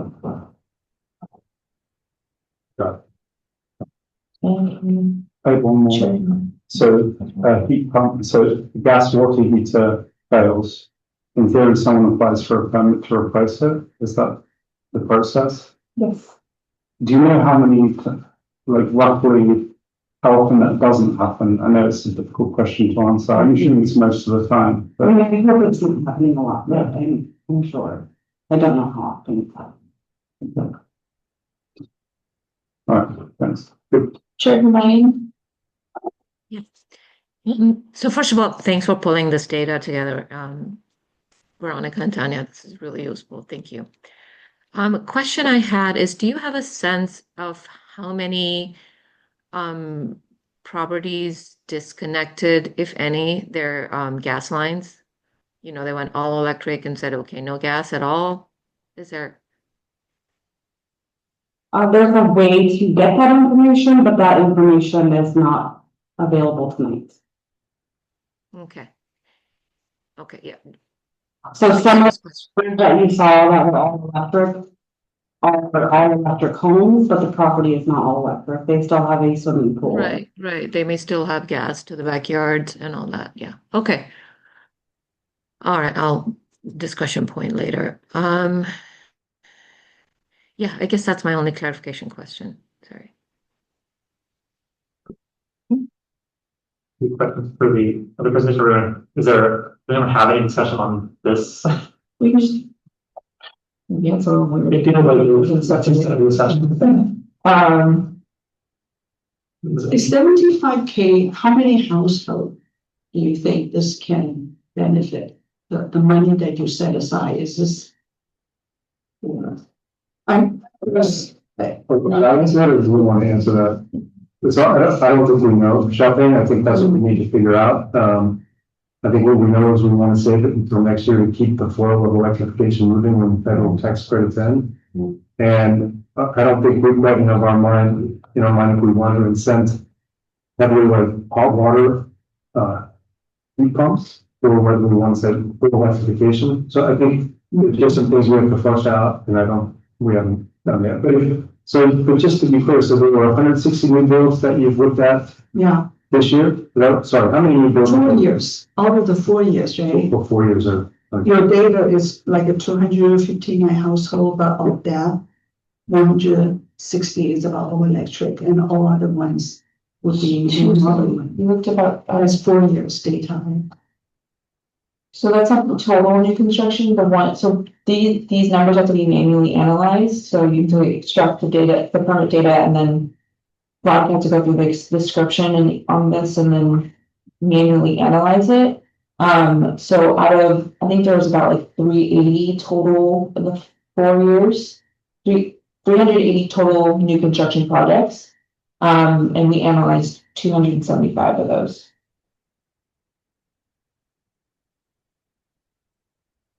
I have a lot of history questions regarding Bar and Sable Delta. So the solar, was that ended then, I assume? So it was out of skills. That's not still. It was. Yeah, if I said it was office, that was, Maybe I just didn't hear it. But it ended in 2016 or 18. Okay. But it started in 2006, so in the early days of the solar. Right. Yeah. Do we know anything about why they stopped at the timing or? I don't know why they stopped, Okay. but it was, the anecdotal information I got was very successful. Yeah. Commissioner Whedon and. I do have more questions this line, but they can go. I don't mind. The question that I have, and I think that this is the intent is to channel the additional Los Altos incentives through the Silicon Valley Clean Energy Portal. That's my understanding, that it would be like Los Altos Hills and Milpitas, and I think Mountain View have additional incentives that are shown on the Silicon Valley Clean Energy website. I guess that's the direction that you're headed, Tom. Thanks. I think that's really Ryan's feeling as well. So, but yeah, I think we would try to keep it simple to the city and leverage any help we can get from SVC. Okay, my follow-on comment to that, and I think the staff has to work with Silicon Valley Clean Energy to see what is entailed to make that happen and the timeline that it may take to get that operational. Because if you're shooting for a 1/1/26, it may be very well that that's something that has to be done, in the near future. Yeah, I've already started asking them questions about the process. It doesn't seem too complicated. I would just need the green light from the commission. So the working group and I can talk more between now and the next meeting and hopefully come up with something. And then, yeah. Well, I think woman, correct me if I'm wrong, what we were asking for tonight was for approval to work that out with you, so we don't have to come back in a month and get approval, unless there's concern about how we might do that. Just to speaking with, because we're all under the gun. By the time we come back, it's September, and then we're in the final quarter of the year, and things speed up. So with that in mind, we're trying to get approval for all this with the concepts we provided to work out with staff and try to get them in place as soon as we can, assuming there's agreement. If not, then that's another issue. But assuming there's agreement, trying to get approval for that so we can get this done in the short term. Sheena, question? Yeah, so I lied. I had two more clarifying questions. One is for the subcommittee, working group, whatever. Did you, for the incentives variances, did you look at other options like fast tracking, et cetera, and decided that those were not viable, or is this the one that you mostly looked at? I think because we thought this would be the most powerful. When you think about doing a remodel, or a new build, actually, especially remodels, you're looking for every square foot you can get. Usually, and sometimes that's not always the case, but usually you are. And so, if you're given a carrot of 200 additional feet, we think that would really drive the right behavior. And the groups would get them to look at it, if nothing else. I think it was on our long list, Rashina, but it didn't make it to the short list because there was, I think, a perception that like permitting speeds are not a major inhibitor of electrification projects. Okay, it was just a clarifying question for now. The second question I had for Ron Cantania is that the numbers for the projects you listed, are those projects that have just been applied for, or are those projects that have been completed? The issued permits. What was that, sorry? Issued permits. Okay, issued permit, okay. Thank you. Okay, I have 3 more questions on the topic. Yeah. In your research, the working group, did you come across any cases of multiple floor area ratio variances and how do those interact? If so, did they stack, or did you find cities that limited it to you have to choose one? I'm just curious. No, I think there's both. So I think it was Portland or one city I was looking at. They actually have a handout with all these incentives. Like you can add all these. If you do all these things, you can get this big a house or this big a variance. I don't think they all stacked. I think some of one or the other, and there was probably like we're proposing. There was probably a max you get even if you did everything. Yeah. You didn't get too far, or you could show 2x your current house size. Yeah. But The most advanced thing, did have like a menu that they handed out and you could go through and decide what you want to do and get some advantages for each of those things you did. Okay, cool. And then this is years travel working group is there a different rule about second story floor area ratio right now? As in like certain houses you could be wider on the first floor than the second floor, or is that? Well, I kind of need to refresh myself. No, my understanding is the second story is always smaller than the first story. But perhaps, again, I'm not recommending this, but I know there's some concern about lot coverage on the bottom floor because of water runoff. You could, if you're wall concerned, you could say, okay, then let's just do this on the second floor. But again, that's not something I feel strongly about. I don't think it's an issue, but that doesn't mean it's not an issue. It's just something we didn't think was an issue. That was one way to mitigate it if we had to. Okay. That would help with entry issues. Right. Yeah, there's two common things, in regards to if you're gonna play with zoning standards. So there's lot coverage, which is the physical footprint of a building. And then there's floor area ratio, which is the square footage of it. So if you have a 2.0 FAR, that means that you can do essentially, but think if you're saying it's a max 2.0 or 2 to 1, essentially your whatever your lot area is, you can double that. So essentially you'd be going up. Mm-hmm. So for example, the City of Los Altos is about 80% land area of all the R110 zoning or R1 in general. So the single family neighborhoods. R110 specifically has a maximum floor area ratio of 35%. So for lots that are 11,000 square feet or smaller, so they can get a 3850 square foot house if you have 11,000 square feet or smaller of a lot. So what we call it, like in architecture, it's always going to be a wedding caked house when you build a second floor. There's no way to kind of design it really where you're not going to have somewhat of a step back. It may not be the traditional all the way around, but some place from the second floor is not going to be essentially matching the first floor essentially structure. Yeah. So the last question I have is, what our current floor area ratio, is there a certain reason that was put behind that, and like, or do you think it was fairly arbitrary?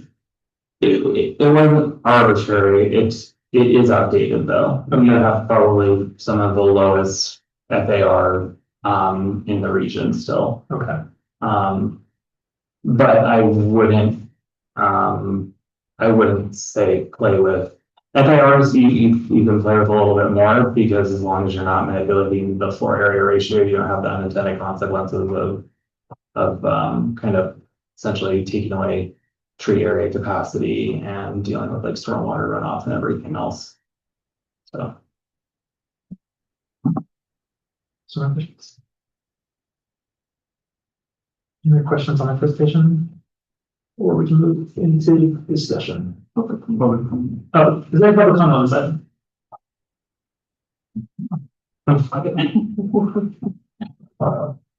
Good discussion.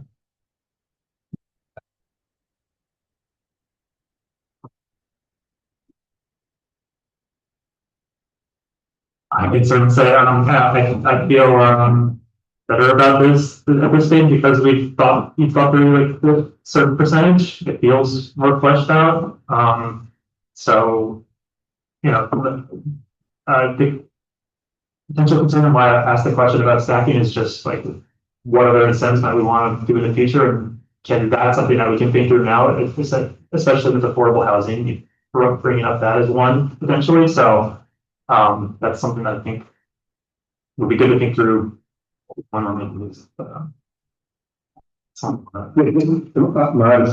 thought back to that. Yeah. So I think this is, I think we would put a timeline on this. I need to work out stuff what's feasible and what's not, but so this would be, the tax credits were supposed to last another 5-6 years. So maybe we're doing 5 years. You can take this, you can take it away. Cities do that all the time on these calls, from what I can tell. Yeah. I don't know if that's, I don't know if that's good policy or not. That's again, we'll need staff input on that. But that's, just because you do this doesn't mean you can't do another one. And in fact, again, if you go look at some of these other cities, they have menus of bar variances, of things you can do. So if you want to set something else in the future, I'm sure that, if you might want to you get one or the other, not good both. We have a electrified affordable home housing, stuff like that, so. Yeah, so it's good. And, I certainly like the idea of making sure that it's permeable. I think that we need more flesh out if we were to add that, because we need to say, well, certainly you can have a sidewalk. You're not gonna go overboard with, I mean, certainly you can have permeable sidewalks too, but it's just, well, that'd be a nice addition. It's just that part we would need to do some kind of math on, I think. Yeah. Christina. You're muted, Christina. You're muted. Hello?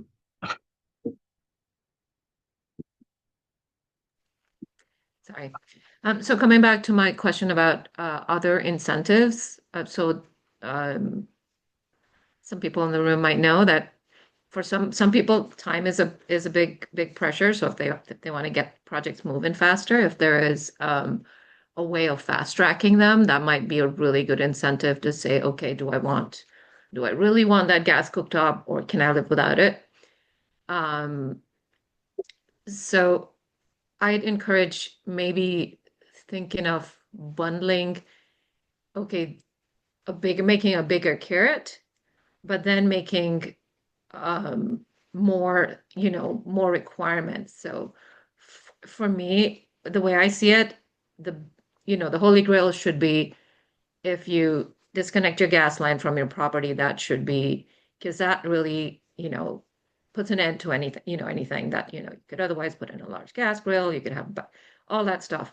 So if there's a way to incentivize people to say, okay, you'd get this, if you build a 100% electric home, and you're able to say goodbye to gas, period. That, I mean, I'd love to see a way for us to be able to do that, encourage more of that. And then maybe there might be a lower level of, if you're just electrifying your home, but you want to keep that gas line, then maybe I'm wondering if there's a way to think of that as incentives. That's a good thought, but just so we're clear, the intent of this law was you only look at that there's no gas. So it's fully electric, no gas meter. They listed on that. We need to flesh out with staff that these are only for all electric houses. That's it. It's a fairly steep kind of requirement to get the farm. It's very clear. There's no gas line into the house. You get the farm. Okay. So it is cutting off the gas line. Okay, that's great. Yeah, but I'm wondering if you might need more than just that. And then there might be some people who don't care about, I'm still leaning on other incentives, including fast tracking, reducing permit fees, other things that could, maybe there's a way to, and these are just suggestions, so I won't hold up approving going forward, but maybe there's a way to say, this is the bundle of things you can get, the little higher FAR, so long as you do these other things that are generally good anyways, permeable pathways, whatever else, protecting trees, whatever else we can add into that bundle of things that are incentivized, that, that you may be required or encouraged to do, so that, I think it's a lot to be handing out this variance incentive. If there's a way to get as much bang for that effort, I'd encourage the subcommittee to think of that. We're not subcommittee. Yes, working pair. Well, yes. Those are Subcommittees. I was wondering if that was changed. well, those are great ideas. My concern with adding those other items which are all great ideas, and we need to do permeable landscaping or permeable driveways, sidewalks and stuff. If we start adding that and then tree protection, that means we're probably delaying this another quarter at least, I would guess, because a lot of research has to go into that. And so we're trying to, we are trying to keep the electrification instead of moving forward past the cliff that is happening December 31st. And anything we can get done by great. So that's all. Those are great ideas. We can ask about speeding up the permitting. I don't know if that's good or not. We discussed that. I remember we felt like the permitting time was not an issue in Los Altos for a lot of things. The permitting things I think are, we're going to kind of get our hands slapped just because of the study that was done, and especially for new build. I imagine there's a lot of inspections that have to happen. But where we can remove electrification permitting fees, where there isn't an inspection, we will work with Veronica to identify those and see if we can get rid of those.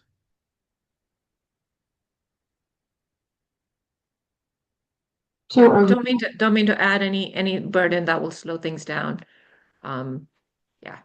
So are you asking the commission to approve of looking into FAR variances more, or? But no, our request is, yeah. Our request is to approve our suggestions, as our concepts, and for us to then enable us to finalize them with staff and then go to council. If, again, it's not clear we have to go to council, but, or I don't know how that would work for final approval, whether staff takes it to council or we take it to council. But what we're asking for is approval for these recommendations. And then if we materially change them, then we have to come back to commission. But as long as they're within these parameters, they approve us moving forward these, to get them done. Again, I'm asking just for, it sounds like it might be helpful to meet with the planning division to ask some more questions on FAR variances, or do you think you're good right now? Before going to council, or before recommending this? No, I think we're good now. And, yeah.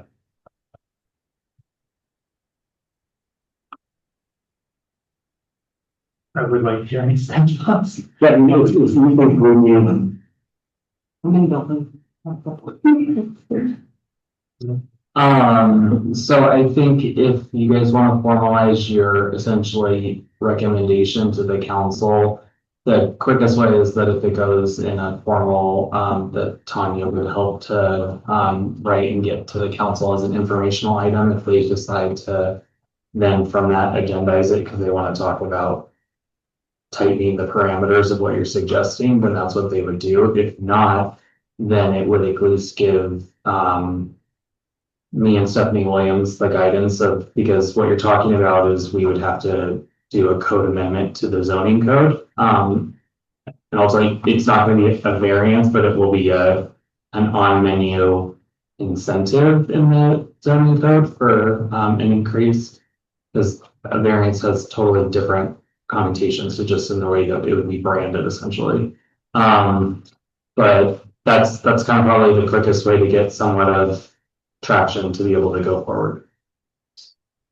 So it's to work with Tanya to get a memo to the. If you guys are comfortable with kind of finalizing it, so then council can give you a green light for something that would necessitate a zoning code update, yeah, I think that's fine.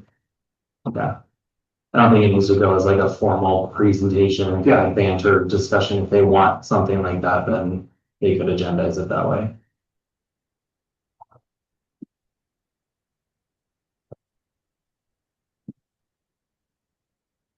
So that's just, so I think we need to, we should vote on these individually because there's different, recommendations. Are you ready? Is anyone ready to make a motion, on the first recommendation? So first one is, monetary incentives. And the recommendation is work with city staff to come up with appropriate structure on how to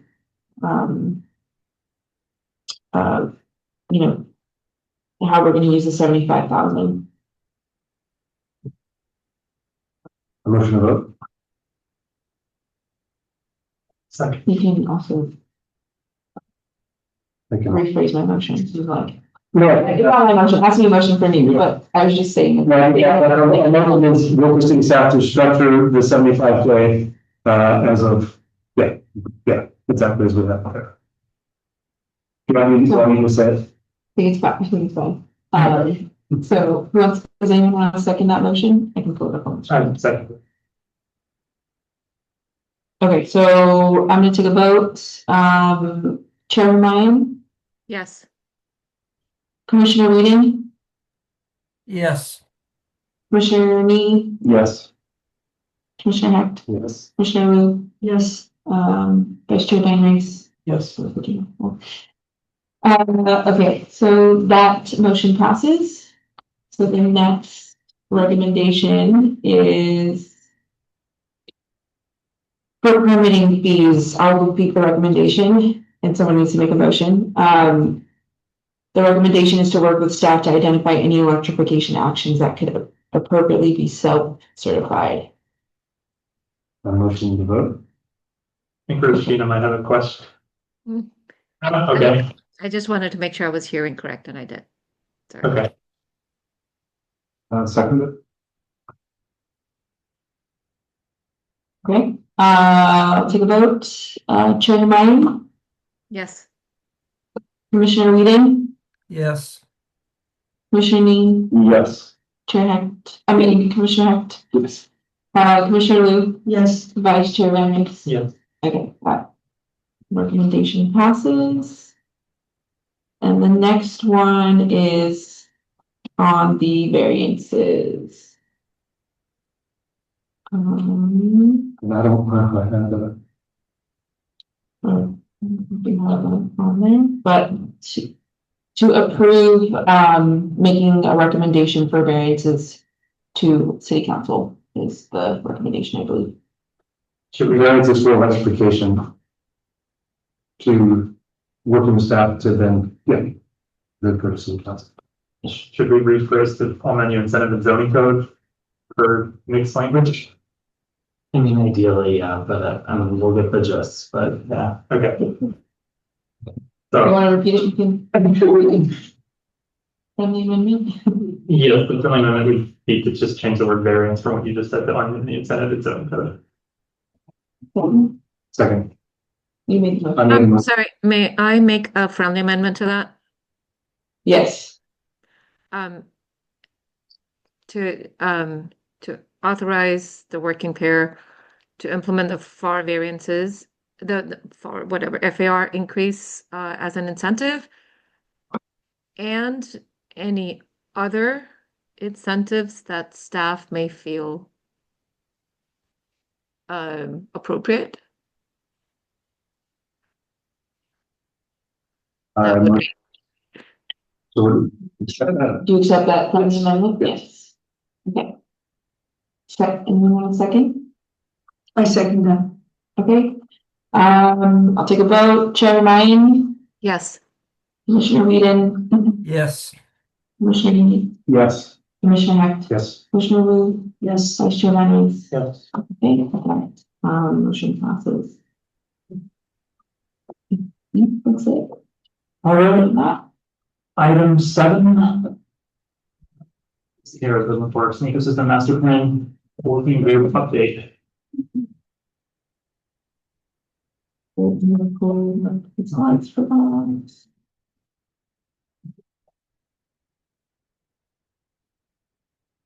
So it's a lot of, so it's quite a bit of language and it's, a lot of it is repeating what was presented previously, but is meant to be in the style that hopefully could go into an RFP for the procurement of a consultant for this work.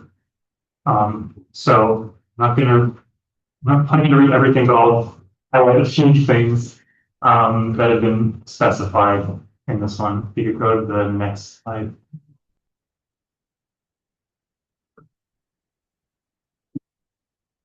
So under that second one, I just want to mention that the outreach it's not just what we think of as general demographics that the US Census would have. There's a lot of different areas that we can think about in this outreach, which is the different housing types, proximity to different features, as well as cultural perspectives.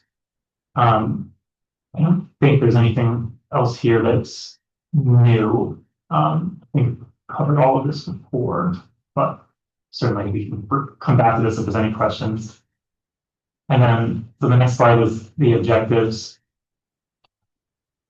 I know there's a couple of things here that I don't think were discussed at length previously. One of those being describing free European settlement ecosystems of the area for ecological reference.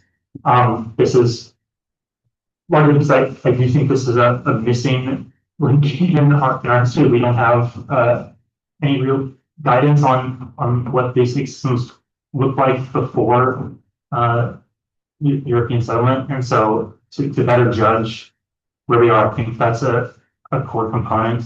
The other element that wasn't in the previous presentation was trying to collaborate with the indigenous learning populations. This particular bullet point, which is number 5, is pretty carefully worded, but could still be misconstrued. I want to highlight there's a framework from a fisheries publication, a Canadian paper, talked about the 2-eyed method, I believe it's called, and the idea is that you don't want to get a situation where you're sort of trying to incorporate indigenous perspectives and say like, yeah, you are representing it. The idea is that these two realities can coexist. So it would be important to not try to usurp the knowledge completely and make sure that is coming from that perspective. So hopefully that clarifies that a bit. Everything else here, I think, is restating otherwise. So I think we could go from shopping on that. I think it's at least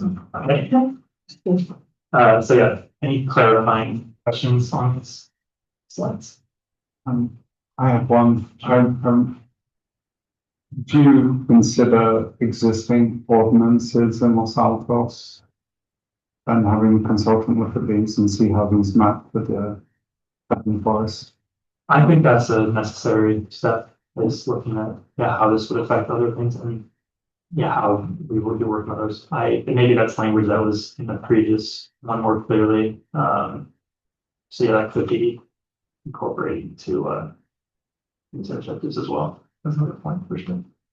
Yeah, so just to if I can jump in real Sure. quick, essentially what staff is looking for from the commission is to provide like at a high level what they want to see out of this plan. And then the consultant will have their methods and their ways of seeing this through, basically. Does that include formulating the RFP, kind of like what we did for the electrification stuff? So I'm going to take this information and create an RFP. So does our input stop at these set of objectives and then you guys take it over? Is that kind of the thing? You and the consultant, I should say. Or staff and the consultant.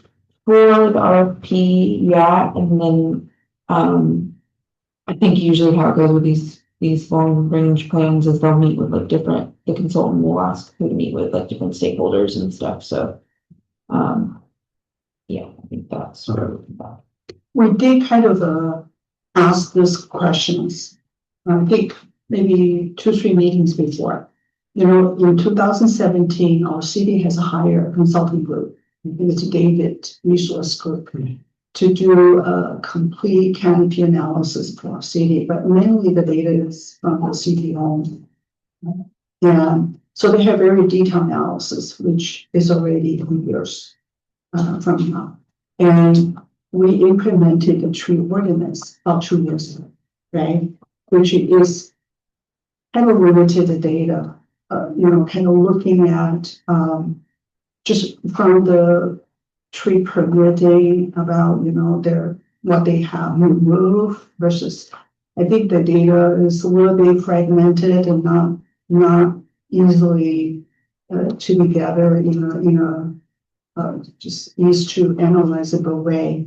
So I think as part of our IFP at this time, at least we have a basis from 2017, and we're going to do another similar kind of work, the canopy analysis and looking at change in the last 8 years. And Overall, if we were to follow these goals and objectives, or if the consultant does, we're filling a major knowledge gap. I think that yeah, that this doesn't, yeah, we don't have this knowledge in Los Altos like ecosystem, they call it. yeah, not as comprehensive. And I think, yeah, I think that 2017 didn't really cover too much on the ecological areas. As we have outlined here. Question more for you. Are you looking for our input as well on which stakeholders the consultant should engage with when they're doing their study? The commission can suggest. Yeah, they can suggest, add ideas to that, but I think the consultant will be pretty comprehensive on that front. They'll usually give like a spec list of like who they're intending to, and so there might be the opportunity for Tanya to bring it back and say this is what's been the initial identified outreach groups or events. Any more question? Depending on Okay. Yep, we have two, with three public comments. I'll start with the order that I got. Captain. Yeah. Thank you for waiting. Even though the agenda was going to be this way, you might need to. I'm used to it. My thanks for, That's how we get people staying. thanks for allowing me to do a public comment on trees, which is a Los Altos tried and true valuable asset. And I want to comment a little bit. I was involved in the 2017 analysis by getting there was public engagement in scoping the project. There wasn't a master plan at the time. And it followed what they were doing in Palo Alto. And Palo Alto has a very comprehensive urban forest plan that I would suggest that you might look at before you really decide how to structure your RFP, because they've been running it for 10 years now. They have overlays of different areas that consider the heritage trees different than other trees. But the analysis that was done in 2017, which I brought a copy of, it's hard to can't do it through a PRA record. I wasn't able to, but I do have a copy. So I would suggest that you all take a look at it. It isn't as data hungry as you think it is, and it does cover both economic benefits to trees, but also ecological and socioeconomic. And it values trees in our city. Every tree adds something that it's generating income and it's an asset. And the reason it was done, Susanna Chen was involved, was involved in this. And the reason it was done at that time was to start to put a value to the assets of trees. A value to not just their assets in ecological benefits. I was laughing because you were talking about terms of carbon. I don't know a lot about this, but our current, what we studied here was reducing carbon dioxide by 732 tons per year, what we had in our canopy that was studied here. And so in that average, that's just 36,000, you're talking about how much per ton. And they were calculating in terms of lot less at that time. So this is worth redoing. And I'll also tell you everything about it. So when we did this, originally we were just going to do it about trees around parks and some of the streetscapes, not all of the streetscapes. And we worked with public engagement to move forward to make sure that Redwood Grove was included, because it wasn't. The Apricot Orchard, or at least a part of it, was included in the tree canopy. And also the Chinese pistache downtown, which are considered in heritage. We planted them in 1954 as a tree planting meeting. Today they don't just provide ecological things. They also provide enjoyment. We get economic benefit from them. They're beauty mark of the city.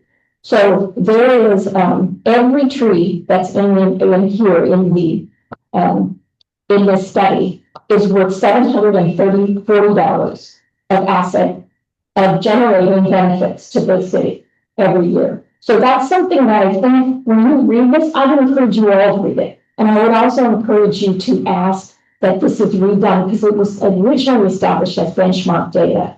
And they do it every 10 years at Palo Alto.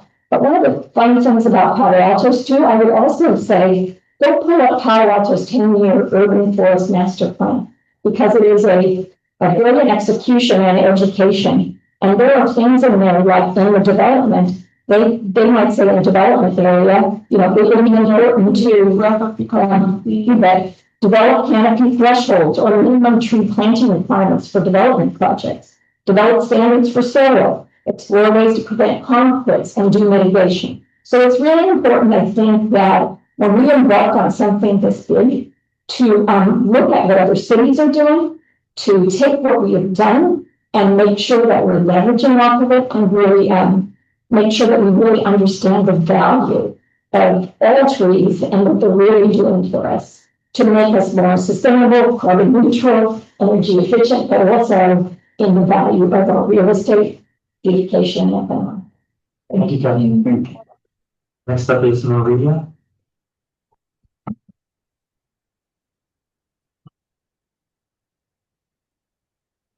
So before the time starts, I just want to say that I actually enjoy doing that.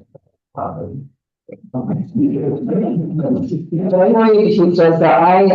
actually together with Catherine and others, we represent the Preservation Action League in Los Altos, and we're really focused on preserving and protecting our natural resources and our cultural landscapes. And collectively, you know, we've been working really for decades on issues around natural resources in Los Altos. And the thing we received a lot from us today. But the things I want to emphasize too is I think when you're working with a consultant toward the master plan, we would appreciate if you would have chapters that addressed trees framed as cultural landscape. And in terms of preservation, it would be, along with archaeological language and archaeological study to really look at the sort of the next phase, which we kind of classify as cultural heritage, things like the agricultural history of the valley here. And as you know, it was 100,000 acres of with 29 million trees. It used to be here for all we were, all the many of us were. But I just wanted to comment on language too, is we would also like to see, rather than calling this, because I think when this language and words matter, an urban forest master plan. Some other cities refer to as a community canopy or community forest. And we think that language more accurately reflects what Los Altos is, because we aren't urban in the sense that our natural resources aren't just planned ones. We have a lot of, amazing existing natural resources too. So we would just ask you to consider referring to this differently as you work through it. And then I also want to share with you too, is we would love to be part of the community outreach, like focus group candidates. We right now are plugged into a lot of really exciting regional and national efforts with tree and landscapes. Just a few examples. The University of California Agricultural and Natural Resource Program is about to launch an amazing educational awareness program where they're going to highlight both active agricultural lands in Santa Clara Valley and really have a focus on historic lands too. That will include things like orchards and vineyards. So we are advising, we are advisors to them on that project. We're also working with the Preservation Action Council in San Jose and developing an agricultural land map of the region that really will extend down the peninsula and all the way into Gilroy and to the Morgan Hill area. And then we're engaged with Slow Food USA, which you might be familiar with, is a local foods movement. It's an international organization, and we are helping them with an initiative that identifies local food bearing crops, trees, and plants, and to create community awareness around that. So we've got, I think there's a lot of pies, and hope that we can also be of value to. And a value to you and a resource for this as well. So we really appreciate what you're doing. Thank you so much. Thank you. They do this, the analysis, do you want a copy? Sure. And you guys can copy of what I do it, it's when we submit things. If it's been lost to staff, they might be beneficial for her to scan it and send it to all of them, because there's two that have, here. So then everybody gets a copy of where it was. I do have the file also one too, but if you want me to send that. Yeah, I do think we have a digital copy of this plan already, and I know Palo Alto is available online, so, Okay, great. yeah. Thank you. I don't really know comment, Alice. Yes.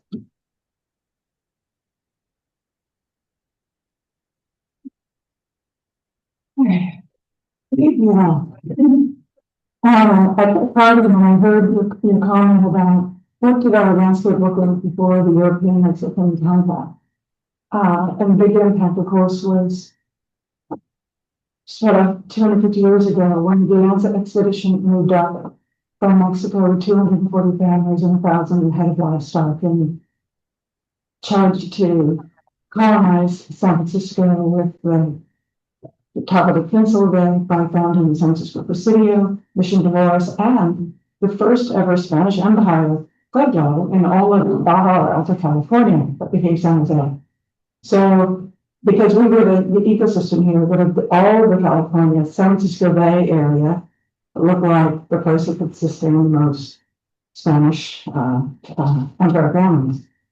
I'd like to bring your attention to the fact that there is a huge amount of information out there about what our landscape looked like. We could talk about this for hours, but I'd just like to draw your attention to three things. Number one, of course, the riparian corridors, that is your urban, your town tree canopy initially was overwhelmingly along the creeks because that's where the water was. More scattered over the there are also toward the Baylands, little flat lands that had some vernal pines and willows. That's why there's the Willows neighborhood in Menlo Park, because it had to be drained to help houses. There used to be people shooting ducks there. And then you have, I hope you're aware of what's going on Hale Creek in the last couple of years. The federal government put $7 million for two small creek projects in the county, including one at Hale Creek, that included both a bit in Los Altos and a bit in Mountain View, right off of Springer, behind one of the church that has a parking lot that straddles the creek, where they jackhammered out the base of the creek, put in metal walls to basically have remove some of that concrete, the concrete channels that was put in the 50s. And when you do that, you recharge your aquifer, that helps all the trees. And ultimately, if you get rid of all those, you get salmon running twice a year back up these creeks. And you get salmon runs, they die, their bodies feed the trees, which is another reason why these creeks in our area and our town are so very important for the forest. And the final two things is we have in Los Altos a gentleman, semi-retired executive from the biotech world who lives right here in Los Altos with the house backing into Adobe Creek, was quite an amazing guy. He's the one who proved that we used to have salmon runs here when the government wanted to deny it. He also was able to prove we had beavers here when the government tried to deny it, but like they did for the Indian tribes, unfortunately, legislated them out of existence. And he is also now working on canopies, forest canopies. His name is Mr. Lanham. He's top provider, and I hope you bring him in to consult with us. Trainings we have already. The study was it. Then the other thing is to know what our land looked like in 1776, because of America 250 next year. Los Altos Hills is ahead of, and the Los Altos History Museum are a bit ahead of this. Los Altos History Museum had Michael Wilcox of the San Francisco, Stanford University talk about this, and Los Altos Hills is doing a big history seminar in September to talk about what does this land look like. And I think that's very important for your tree report because, as Catherine mentioned on the baselines, when that study was done about 10 years ago, more people didn't give a damn about what this place looked like in 1776. But now we can, and this is the perfect time and year to do it. So thank you very much. Thank you. Thank you. Discussion, Rashina, I see your hand is raised. I'd like to speak first. Yes, if we look at the work plan, 2025 work plan, the urban forest master plan and ecosystem restoration is split up into 3 phases.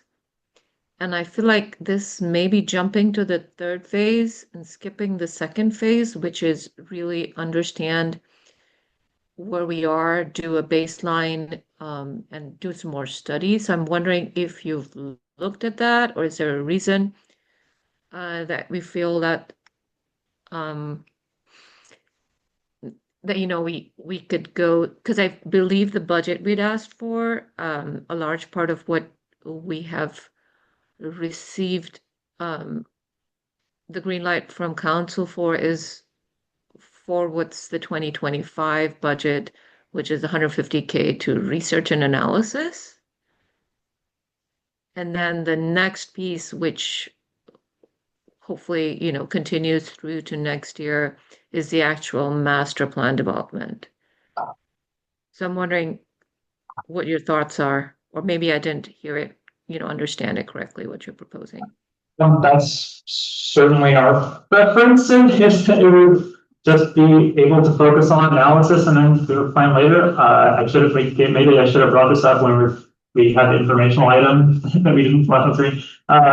It seems like that might just narrow us to a plan.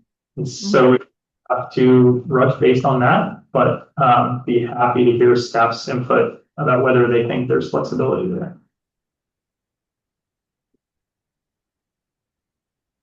My understanding is that a consultant could also be in charge of that research and data part. Do you think the 200,000 that we've been allocated could be focused solely on the analysis phase rather than the actual plan build out at this time? Like, do you think we could get more budget to actually do that next phase? So let me just maybe, what I'm saying is not that I think whatever's in the work plan is approximate. So I'm assuming we're not tied to those numbers, but it's still, a phase thing that, we make sure we understand where we're at before we jump into where we're going. And is there, and yeah, it's possible that the same consultant could do both, but it may be different kinds of things that may add to both. I don't know. Just asking the question. Yeah. No, I wouldn't say. Yeah. Sorry, because I can say something. So is that 200 grand the total amount that the council will allocate for developing an urban forest plan, or was it envisioned to be in stages? Like, so there's the analysis part and then next year they get another 200,000 to finish up the plan, or is it like there's 200,000 to get your job done, get your work done? My understanding is that we need to have a plan. Yeah, it was and it's fine. We need to research and just to give you kind of a perspective, the housing element, which is a required element of the general plan for the city, which is much more involved in regards to having to deal with all of the other types of data that has to reconcile, and I mean countless community involvement groups. That was $600,000. So I mean, if we were like, let's even just say it would cost 300 just to do a tree plan, then I don't know if the council would support that just based on that very recent project. That helps. That helps. Yeah, so we're in discussion of this question. Discussion. Yeah, so I do think part of the objective should be the data analysis part. So that will certainly be a bullet point in there. And then I think we've been given $200,000 to get this thing done. So those were good, as you mentioned, creative plan. So what does follow this, more ambitious approach. Rashina, Yeah, so I would just maybe, because as we had presented the plan to council and then, we had sent a memo to the city manager who forwarded it to council, explaining the budget, the plan and the budget.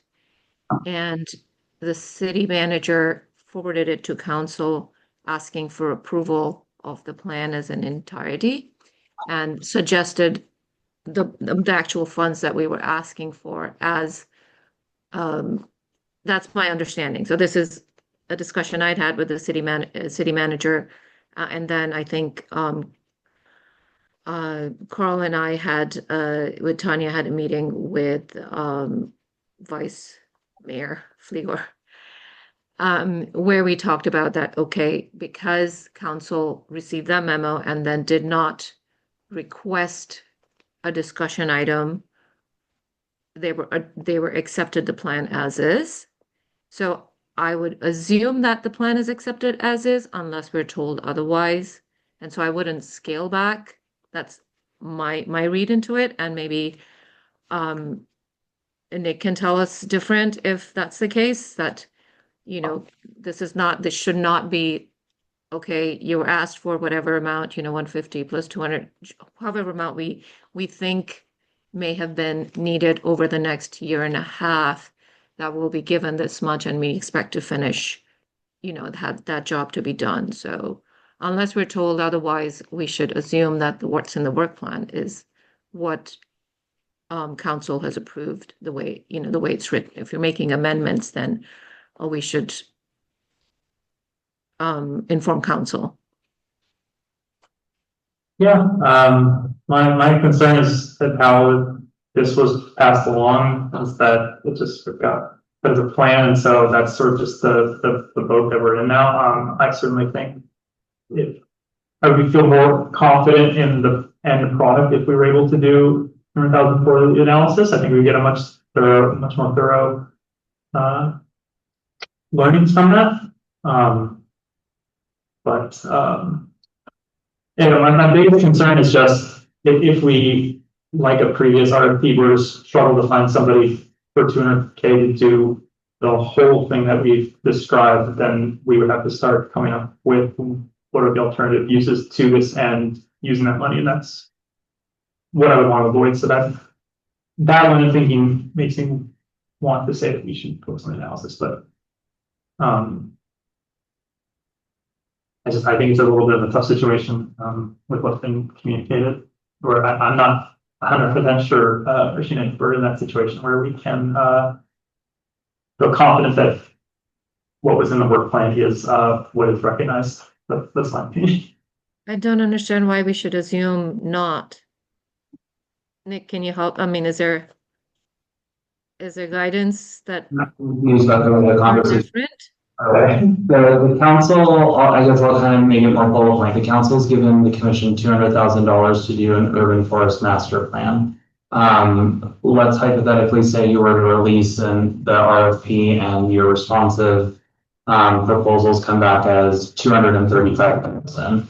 They'll honestly give you like an on menu of what the breakdown, all of that is, and we might have to say, okay, yeah, 195 is actually going to be the analysis, and we can do that this year, and then we need to go back to the council and say, hey, in this next coming year, so spring of next year, we need to allocate another 40 grand to finish out the project. So until you kind of release and know exactly how much it's going to cost, you're kind of in the in-between, and we would never kind of say, oh, it's going to be $500,000. I mean, like, or whatever the number was. We can't overinflate it because otherwise, right now we have $200,000 just tied up. Yep. So I would say is, kind of structure your RFP.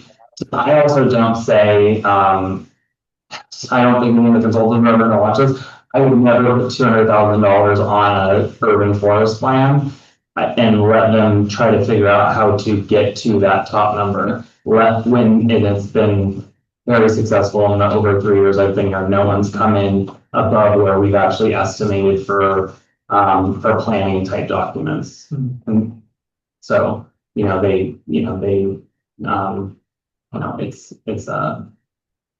kind of how we end up operating. Okay, so So Your- as I understand it, sorry, I'm just wanting to be clear, as I understand it, the budget that has been approved is for the whole master plan, is that what Yeah, so there's, I I have mean, been told specifically? we don't do multi-year budgets, so Right. it's you request a 200 grand for a tree plan. Whatever you end up calling it, so, whether or not that's the analysis or, so, I mean, again, I think structure your RFP. I think bottom line is what what you're expecting the consultant to do. And if we then get back responses, bids, and it's over, then we will have to structure either the contract to be, essentially multi-year in regards to multi-fiscal year. Or we have to go back to council and see if they'll increase your budget. Okay, so I think that's really helpful, that, yeah, we're not gonna just reject people for coming in higher than our number necessarily. We can work with the right one to figure out how to. Well, they have to work with us in terms of the scope. Yeah, Okay? So, I think we need to manage that. yeah.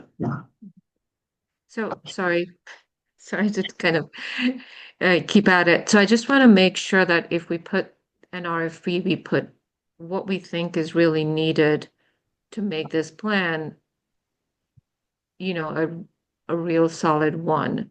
And so if we think that for some reason we don't need the data, then that's a different thing. But if we think we need the data, but we may not be, able to get it in the amount of budget, I think that would be a disservice to building a really solid master plan.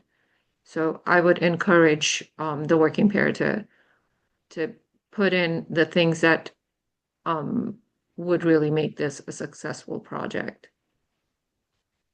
And again, as Nick suggested, if it comes on over, then we have to understand how we can mitigate that.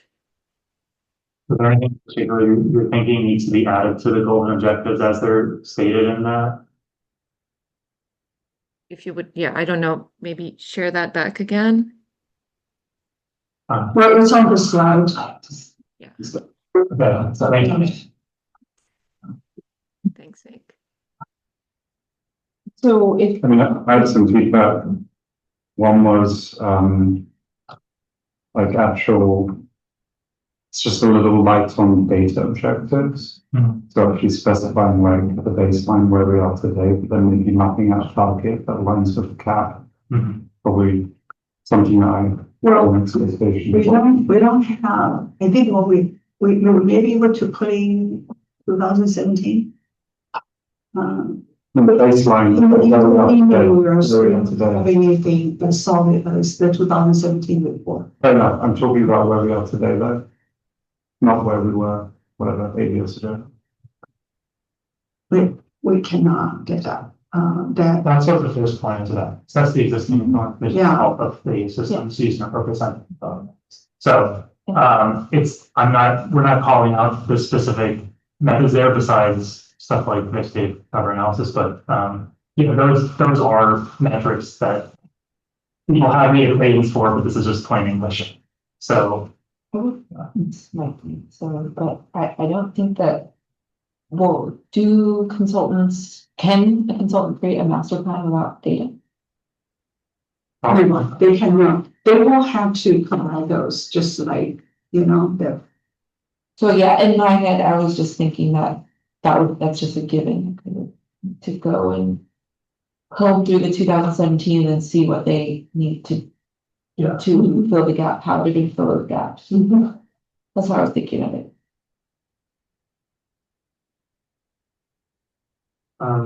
Makes sense. Did you have? Sorry, my comment was on just on the Lakeview ordinance, the tree protection ordinance. I can't remember who it was, I think it was Councilmember Meadows called that out. when it was discussed previously at council, like how it maps to the tree protection ordinance. Yeah, I think her view, yeah, she expressed that, I think. The tree ordinance is limited in a way that it's mainly, preservation. Our goal at the time is preservation. And because we find our ordinance is sort of outdated and compared with all the neighboring city, we are the most lenient one. People remove tree because of construction purposes, or it could be for good cause, like a disease tree, you shouldn't be killing it, but we are losing very valuable heritage trees as a result of that. So we are requiring people having to put in replacement. And also we are upping the fee. So people feel, need to think carefully. Is this okay to do it? Yeah. It's going to be at a cost. But I think that what we can collect that actually can give us a pretty good picture of the residential area. It is a piece of data that we didn't have before, so that can give us a good picture of that. You did talk to city staff about tree protection ordinance, and essentially it sounds like there's not enough data to like really conclude anything about how well that's going right now, because it's still so new. But my overall point would be that this just goes much broader potentially than This is It's too high level to consider a specific tree ordinance. and to put simple things. And so I think that tree ordinance alone is going to address our goal. Our goal is much more comprehensive. I'm not saying that. Literally, the only thing I'm saying is there is a tree ordinance in Los Altos. Yes. I would like to think the consultant would take that as an objective, but look at that tree ordinance and see how that maybe maps to what others are doing Yeah. in the area. Yeah. And use that as part of the planning. That's Yeah. the feedback. Yeah. Not that's the feedback. I'm not saying you, when I'm trying to say that there was a statement made before. Yeah. If people, Tree protection ordinance. people feel, oh, maybe the tree ordinance should be not to address this area, but when they see this goal, they will know we're trying to address a lot more comprehensively. Makes sense. All I was trying to say is like, we're going down that rabbit hole a little bit, and we want to make sure that it is available to the consultant. Exactly. Yeah. Yeah, I think like Nick said, I think these objectives are pretty good, and you present them to the consultant and drive a quick answer from them, because I think you have 7-8 months now to spend $200,000 and get a complete plan, so that's quick. So Plan doesn't have to be done by then. We just have to. that's my question. I don't know how you pay consultants, they usually pay them at the end. So On the way. or on the way, as so you need to structure your payment so it's fully expended by the June, I think. Again, I have no idea what the council will say but I would plan on. Given needs to roll over, it's a discussion that needs to be had at the executive level and stuff. Exactly, but my point is, we need to get moving on this, and so I would Yes. leave it to the consultants, get their bids back as quickly as possible, and then we negotiate with them what you can and cannot get done in the time and at the cost you want. Thanks, Tom. Yeah. Sheena, did you have? Yes. Thanks for sharing. Yeah, I'm still thinking that if we expect to have a comprehensive master urban forest and ecosystem master plan in the next 6 months with $200,000, we should probably check what the other cities around us spent on getting theirs done and see if it's even realistic at all. While we do need to rush, maybe it makes sense to piecemeal out what is needed if, well, I don't know. I'm just suggesting that, I'm sure the working pair has, Carlin, Chopin have looked at this, but my understanding is that, for example, Mountain View has been building an urban forest master plan for a little while now, and I don't know how long it took Palo Alto to build theirs. I'm not saying that it will take us longer or it needs to take us as long. We could be more efficient. Our consultant could be more efficient. I just want us to be realistic on what can be achieved in this period of time. Because as we understood it while we were putting together the work plan, that this was a multi-year project. And maybe we need to clarify with council and the city manager if they're expecting us to finish this project in the next 7 months. Yeah, I think that, we'll get it in data and, We should get started for sure, but we should be realistic. yeah, we have some past, proposals, but it's, kind of outdated, so we need to.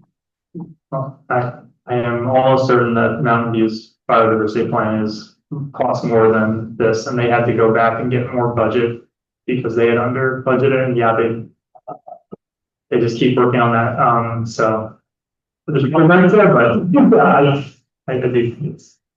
I think that it might be good to get that clarification, from NISA.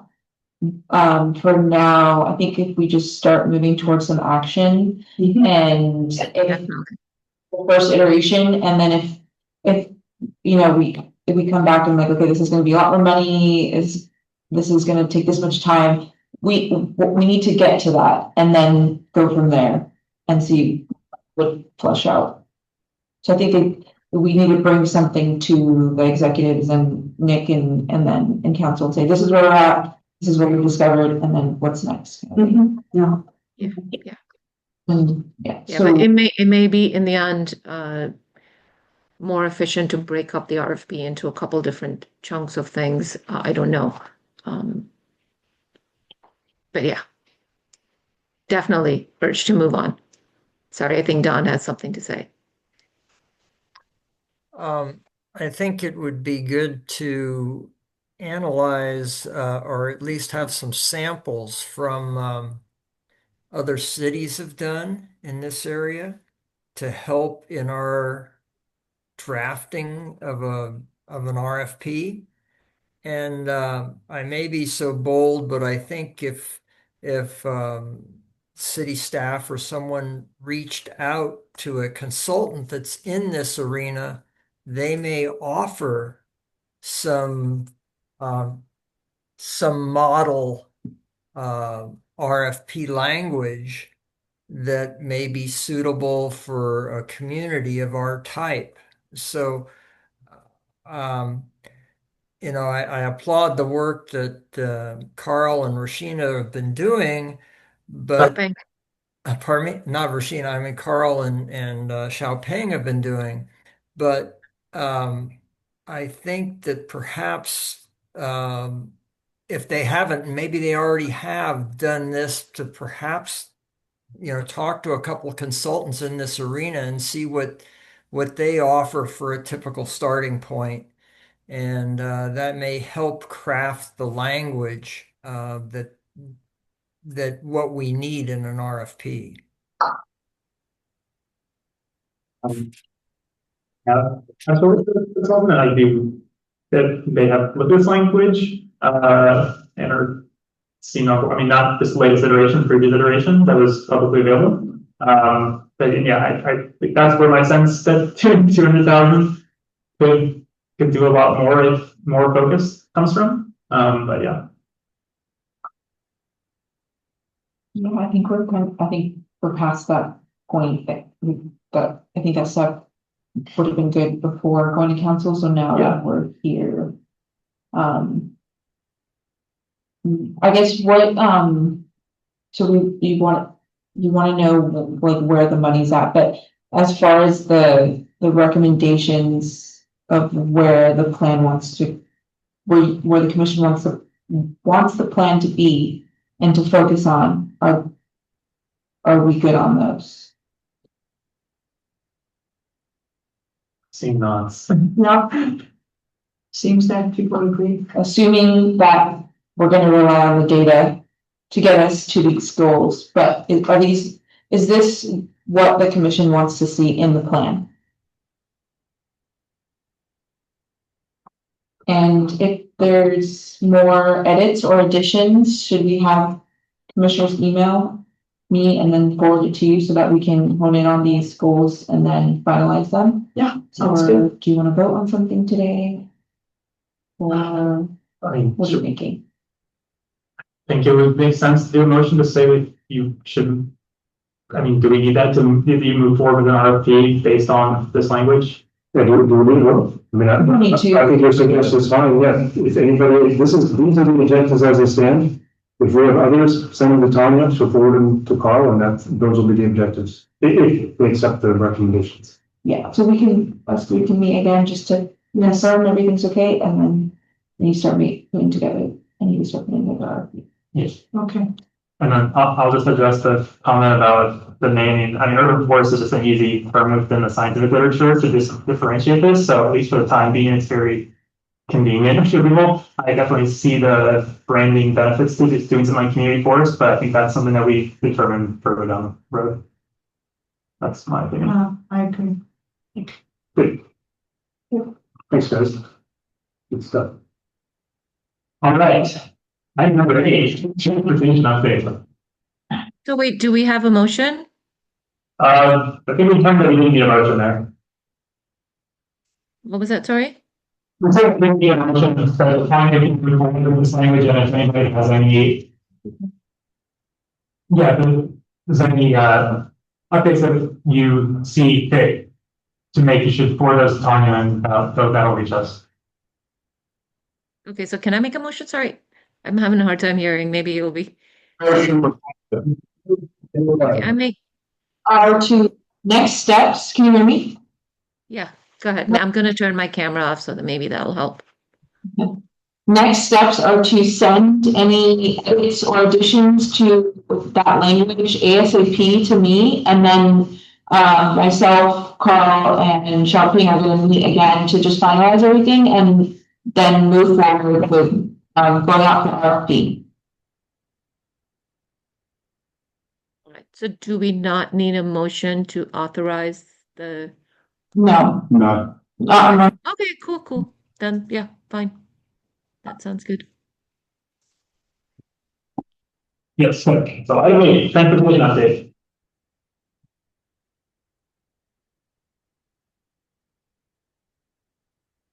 Chair Lane, that's you. Thank you. Oh, sorry, my connection's really, I'm having a really hard time hearing. So is that transportation update? I'll have a very brief one. In that I've been researching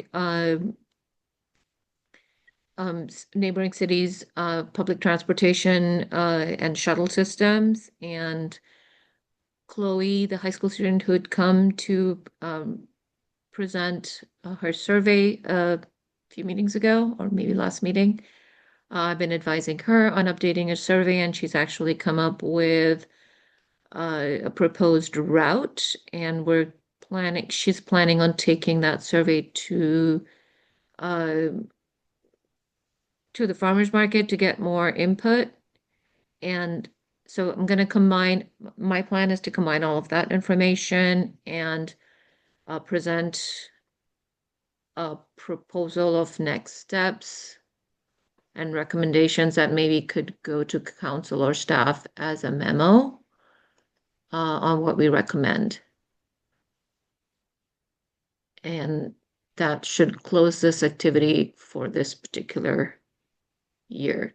So at the next meeting. Sorry, I don't have a deep update and I have a really bad connection. Was that?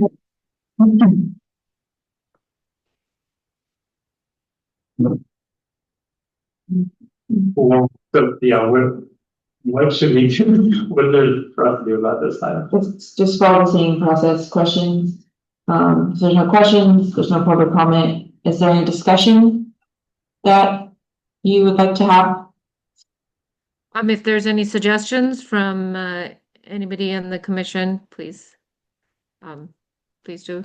share now or send over to Tanya? Oh, okay. We're moving on to the next. Next item, general outreach. We took up this item, last time, almost like not here, unfortunately, you, made the original presentation, so, I can just speak to the little bit of research that I tried to do into the idea of doing a letter to the editor. Policy Daily Post is one that I looked at. I know we had specified town crier. Policy Daily Post has sort of wonky rules, and that they sort of want you to make sure that you're responding to something that was printed in the paper, but they also don't really let you put in your own facts. It sort of needs to be opinion. And I find that really limiting in terms of the discussion, because they're saying, if you make a claim, we are not gonna put the time in to like check it. That's not our responsibility. So I think it's much more difficult to have a serious discussion on some of the topics that I wanted to. So, and they also, Public Post specified they didn't want like campaigns, so it sort of shouldn't, if we were to put there, it shouldn't be a coordinated effort. It should just be like when number one commissioner feels like it. Town crier is a different situation. It's just limited by characters, but. I also have some answers to the questions asked last time. Okay, well, I just wanted to why I think that particular aspect of the outreach may be trickier than we initially anticipated, but. Yeah, and just the questions asked last time were, can the commission publish articles from the town crier? And yes, I think we gave this guidance before, but the EC can develop articles, but it has to be reviewed by staff and then approved at a public meeting. Mm-hmm. And then can the commission provide opinion letters? Yes, but as a member of the public, not as the EC. Those are the two concerning articles in newspapers for the moment. I have some other answers to the question. Oh, thank you, Josh. Sure. So newsletter, can the EC start a newsletter related to CAP progress? The direction I was given was that the city already sends out city manager newsletter. So it'd be better to use that instead of creating a new newsletter. And then there's the question of newsletter distribution, but I mean, it's kind of neat based on what I just said, but you basically, for future reference, I'll just answer this, is that anything for the EC agenda subscribers list, we can't use that for anything but sending out the agenda. Because the question was if we can use that for spreading information or a newsletter. And the newsletter comes out every second, or every other Wednesday. So the next one, so there's one today that went out, and the next one's 8/27. So if the commission has any ideas on what they want to go out in that, just send it to me or call me and we can talk about it. And then I can forward it to the communications analyst and she can decide whether it can go on or not. Basically, that's how it works. What's the readership of the city manager updates now? Like who's the audience? Yeah, like roughly how many people? Oh, that's a good question. I don't know. I'm sure it's pretty, there should be a lot of people. You're not on it? No, but I guess you need to subscribe. Yes. Yeah. And I think I was intending to speak with staff here to see what we could do in terms of signage. Yes. Did you have an update on that? Yes. Okay. The direction I got was that this is something you can consider, but we need more details on what you're looking at. But I think you're just looking at like putting a flyer with the meeting on the door, right? Yeah, just sending on the door, maybe even a day before at most, so that people could hear about it. I mean, viewership is going up. Today's meeting is going up. Yes. Yeah. I thought they were here for our stuff.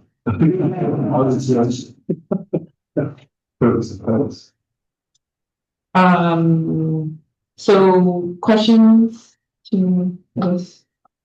Ian, Carl, if not, there's no public comments, so we can move to discussion.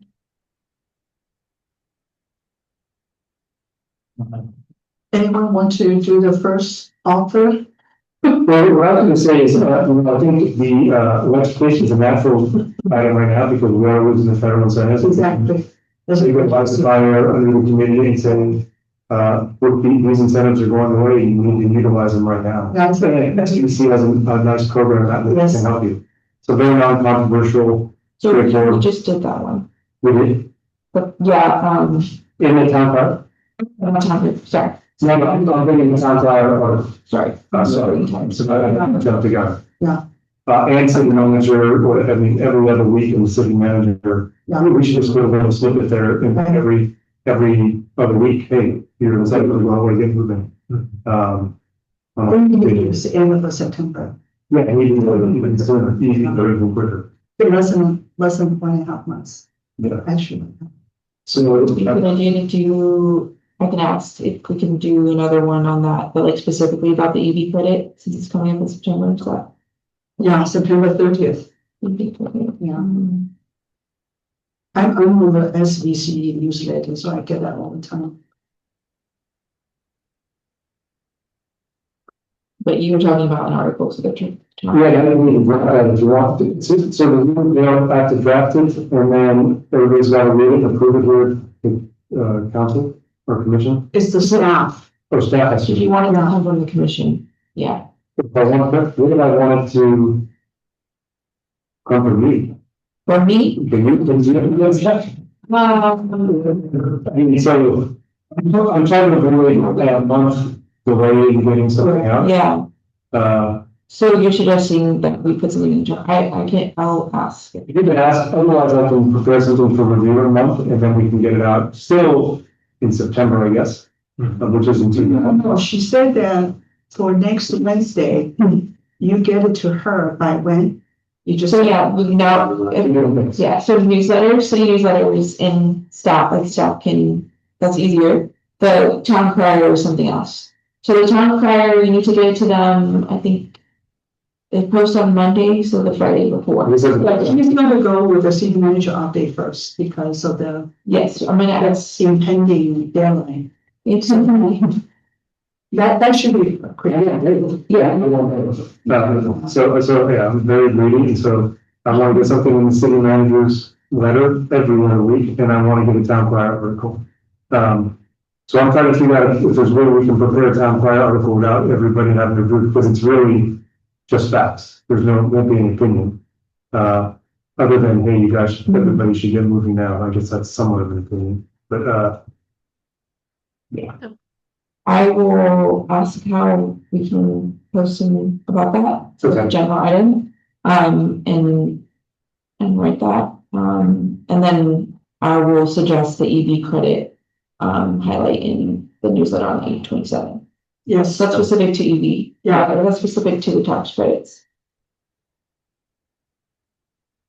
machine. Hey.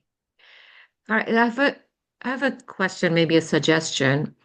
So since, we need permission before we, have everybody approve anything we really send out. We do not have a lot of people coming to the meeting, so from the comments that we heard today itself, it seems like several people who came in to make the comment didn't know some of the decisions, some of the presentations we've had in the last few meetings, right? So I'm wondering if we could write an article or have somebody at the town crier write an article after every commission meeting, just summarizing what some key things that were talked. So that's public already. So maybe we just put that in the town crier as, these are some of the key things that happened. And this was, XYZ gave a presentation and this was a key decision that was taken. Is that something that we could do? And that would be after every, EC meeting?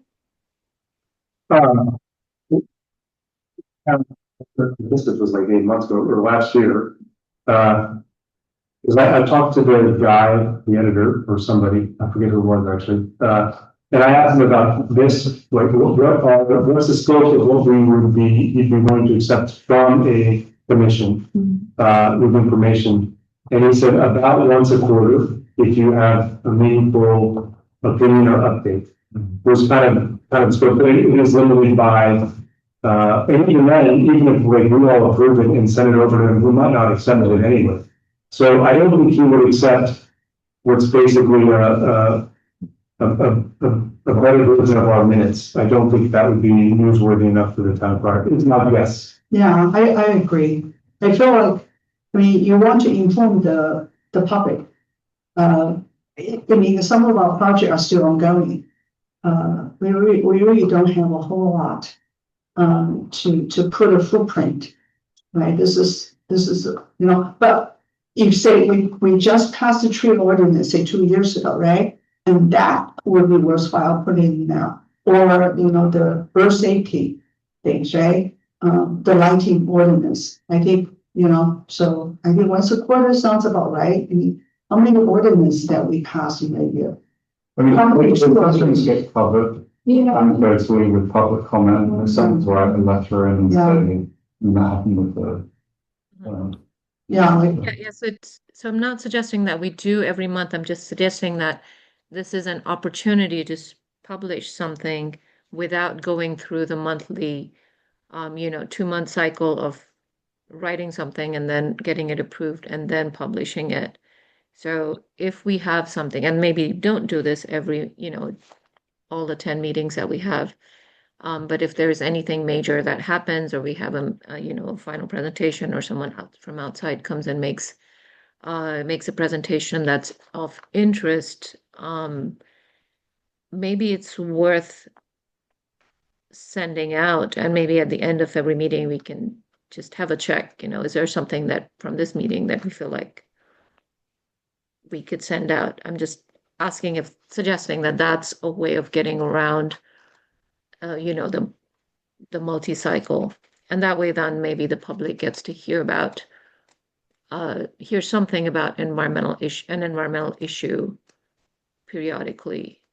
And of course, if we have things we want to write about, we can go through the route of making sure that we write it and get approval from the commission. Yeah, I think the last part of what you said is helpful to come to the meeting. So if it's helpful, I can put together like a schedule or like with months, and then we can just attach it to this whenever we talk about this. And we'd have to do it at a public meeting because you can't have like internal working documents with commissions. And like we can say, okay, this is coming up in this month, and I can fill it in or something. So it's at the public meeting. That'd be helpful. Yeah, I think so. So something simple, just like a Excel table or something with months and subject or something. Yeah. Okay. And then I had one more suggestion, and this came from the Green Team intern, where they're talking about green sustainable something fair. And I was at the presentation when they did it to the Greentown and other city folks, and discussed it with a couple other people. I think it might be a good idea to consider doing, like we have a Live Electric fair, maybe on a 6-month opposite timescale, do a Live Green fair. So maybe just kind of add in, and this is a couple different topics coming in, but add in another fair, which is not necessarily the same kind of subject and may not be the same format, but just another event where we talk about a general topic, another topic that we care about.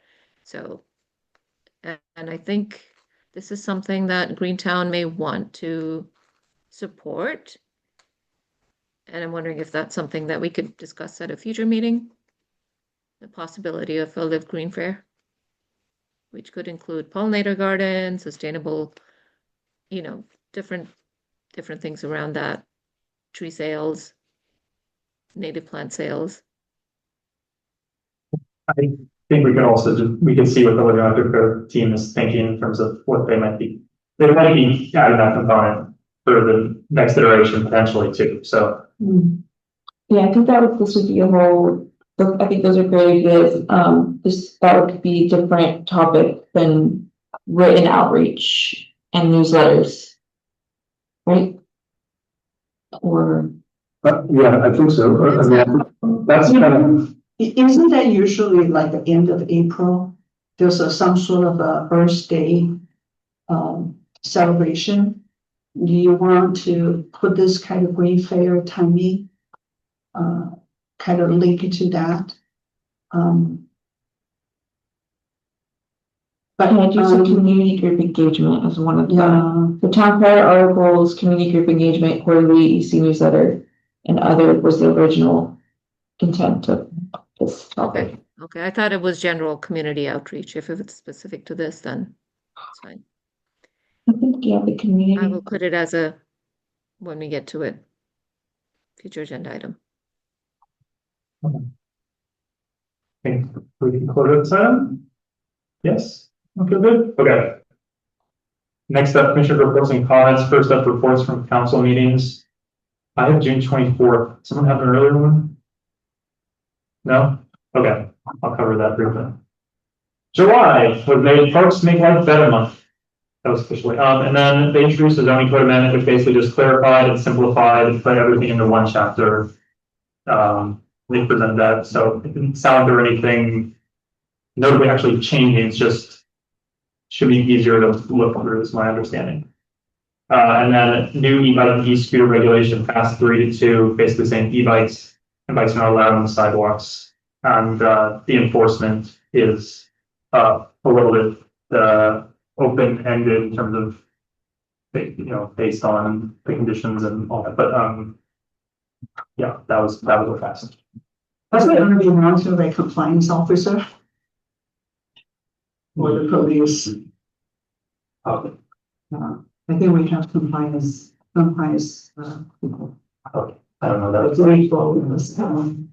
Yeah, there was a discussion about that this needs to be done at the state level from Weinberg, but this is just doing something now about this.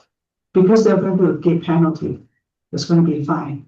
So I think probably only police or compliance officer, they Yeah. can fine people for tickets.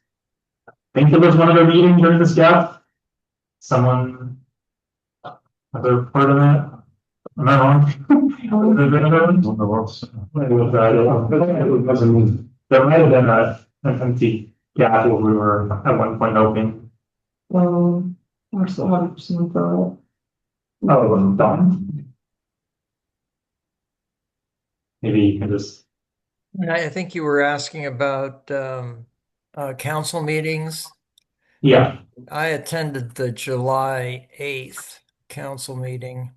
okay, There really wasn't much on there. They did some recognition awards for employees, staff employees, city staff employees, and high school STEM students. And the consent calendar included just some basic things, but I submitted an email to Tanya, but that they authorized like the 5-year contract for solid waste management consultants. They finalized the e-bike scooter program. They authorized some street resurfacing, and the emergency operations center is nearing completion. The one interesting thing that was on an informational item was that there was an inquiry by a resident regarding the shoulder improvement policy. This is for streets that don't have sidewalks or curbs and gutters. There's a standard, and the inquiry from a citizen was, is the standard being followed? He really didn't, his comment was that he didn't see many of these going in. So he was wondering if the city's really enforcing the design standard. And the response from city staff was that it's a requirement, it's a city standard, and there should be awareness of this, and they didn't think that any additional changes in the design standard or how it is communicated or required in the building permitting process was necessary. That a fair assessment, Tanya? Yes, Was that it for two? yeah, June 24th and July 8th. So the next one is August 26th, and that is the one there's no one assigned to. Does anyone want to volunteer? And the September 9th is commissioning. So you don't need to volunteer. Already done like 3. I had another comment, update or sorry, not update, just a comment on one of the council meetings. I think it was the June 24th one where they were approving a bunch of things, including the purchase of hybrid vehicles for police enforcement, something. And Councilmember Weinberg dissented on that and said I had promised not to support non-electric vehicle purchases. And then he made a comment about how we're behind on our climate action plan, and he does not expect us to, and the city does not take it seriously, and he does not expect us to meet the goals. So just wanted to, just wanted to bring that up as something that, and then and then after that, actually Bruce Barden, one of the editors at the Town Crier, reached out to me, asking about the, what we thought about the climate action plan. I did talk to him a little bit, but I was traveling, so I don't think he published anything. And I realized that, I did tell him that it would be me coming as not as a commissioner, any comments I made, but I don't think it was published. He published an article on that, but there was some sense that there is disagreements between the commission and the council, or lack of alignment, and the council is not supporting the climate action plan. So maybe that's something we should consider. I don't know what we should do about it. It's just I don't feel that's necessarily the case. 100%, but yeah, that's just something to bring up. I do remember that being raised, and I think it's pretty good to say that, yeah, we all feel like we need to be doing, need to make more progress, but. It's more communication. Definitely have that moved into future agenda item. If you want to talk about that a little more. Oh, no, I wasn't proposing that. Okay. Okay, roundtable progress updates. I feel like everybody's stuff. Just real quick, so if someone can just email me if they want to attend the 26th meeting. Attend the what? Sorry, Tanya? The August 26th meeting is the next council meeting, and there's no one assigned to it yet. So if anyone would like to volunteer, I won't put anyone on spot right now. If you want to email me, and whoever emails me first, will get the spot. Like creating scarcity. I'll likely be attending. So. There you go. You're welcome. That's a commitment. Well, Also, it's just I have to listen, so it's not a. Okay, is there any progress updates needed? Anything that we haven't discussed today? I think we covered everything. Anyone? No, okay. Staff updates? Nothing. Potential future agenda items. Oh, we like to ask questions on that. I'm just curious about the new commissioner. Yeah, that will happen in September.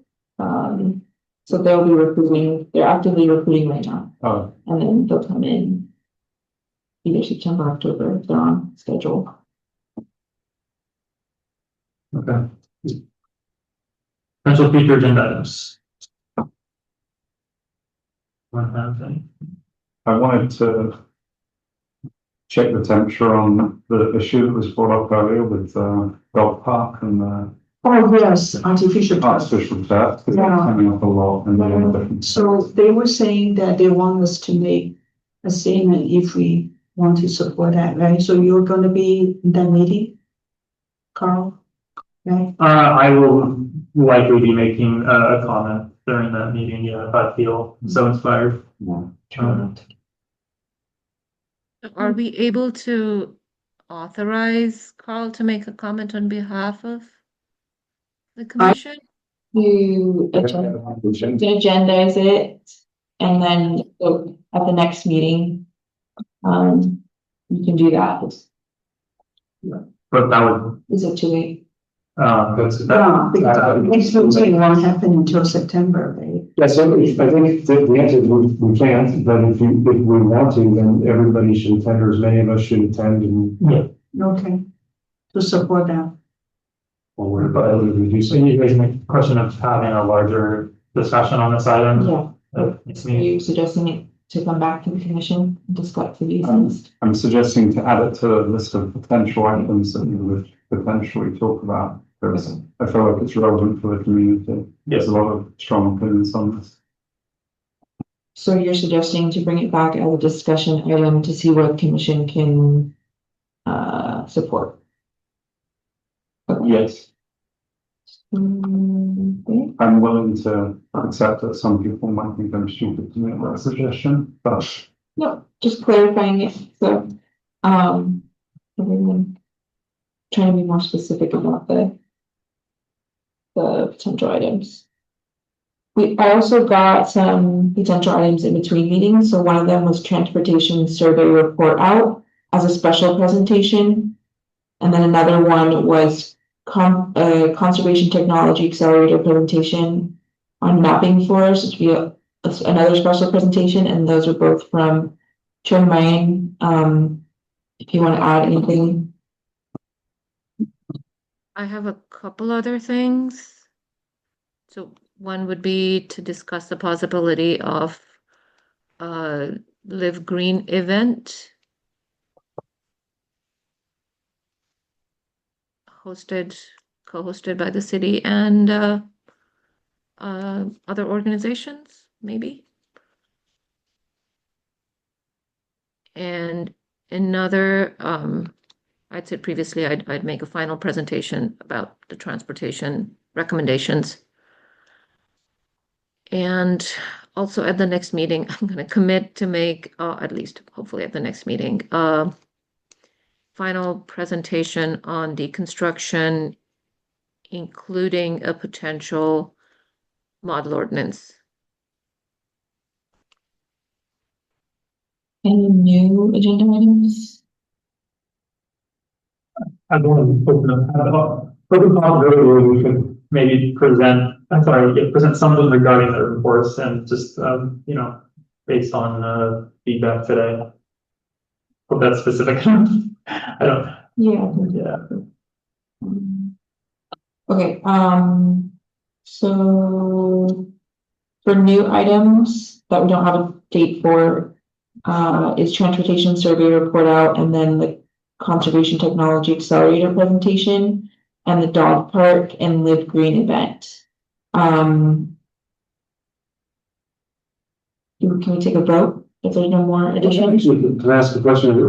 Should we put a placeholder for electrification update if like going right into this and there's a material different outcome? I think we put Based on input with staff?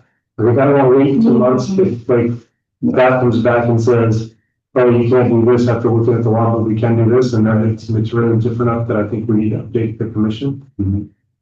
Yeah, we can put it on there. We can put the, We'll work placeholder. So hopefully we don't need it, but it's good to have it on, so we don't have to wait a month. So I'll summarize the like repeating agenda items. I just want to make sure that everyone's okay with the new ones. Okay. Or do you need me to repeat them? Okay, so I think I need you to repeat them. okay, so can everyone just raise your hand if you're in favor of the new ones? Commissioner Whedon? Can you just raise your, yeah, are you? Raise hand. Agreement for the potential addition of the two future agenda items? There's, That's what you're asking? yes, Yes. Yes. there's 4 new ones to the list that don't have a date, and then for September, we have transportation, final report out, or a report out, and then urban forest potential discussion, and then electrification just sometime in the future, right? Yeah. Any of the other ones that want to come back next month, or like me and the chair and vice chair can just discuss that too. I don't think so. Okay. Seeing nothing? I think we can adjourn this meeting. Yeah. Meeting adjourned at 9:21. Wow. Oh my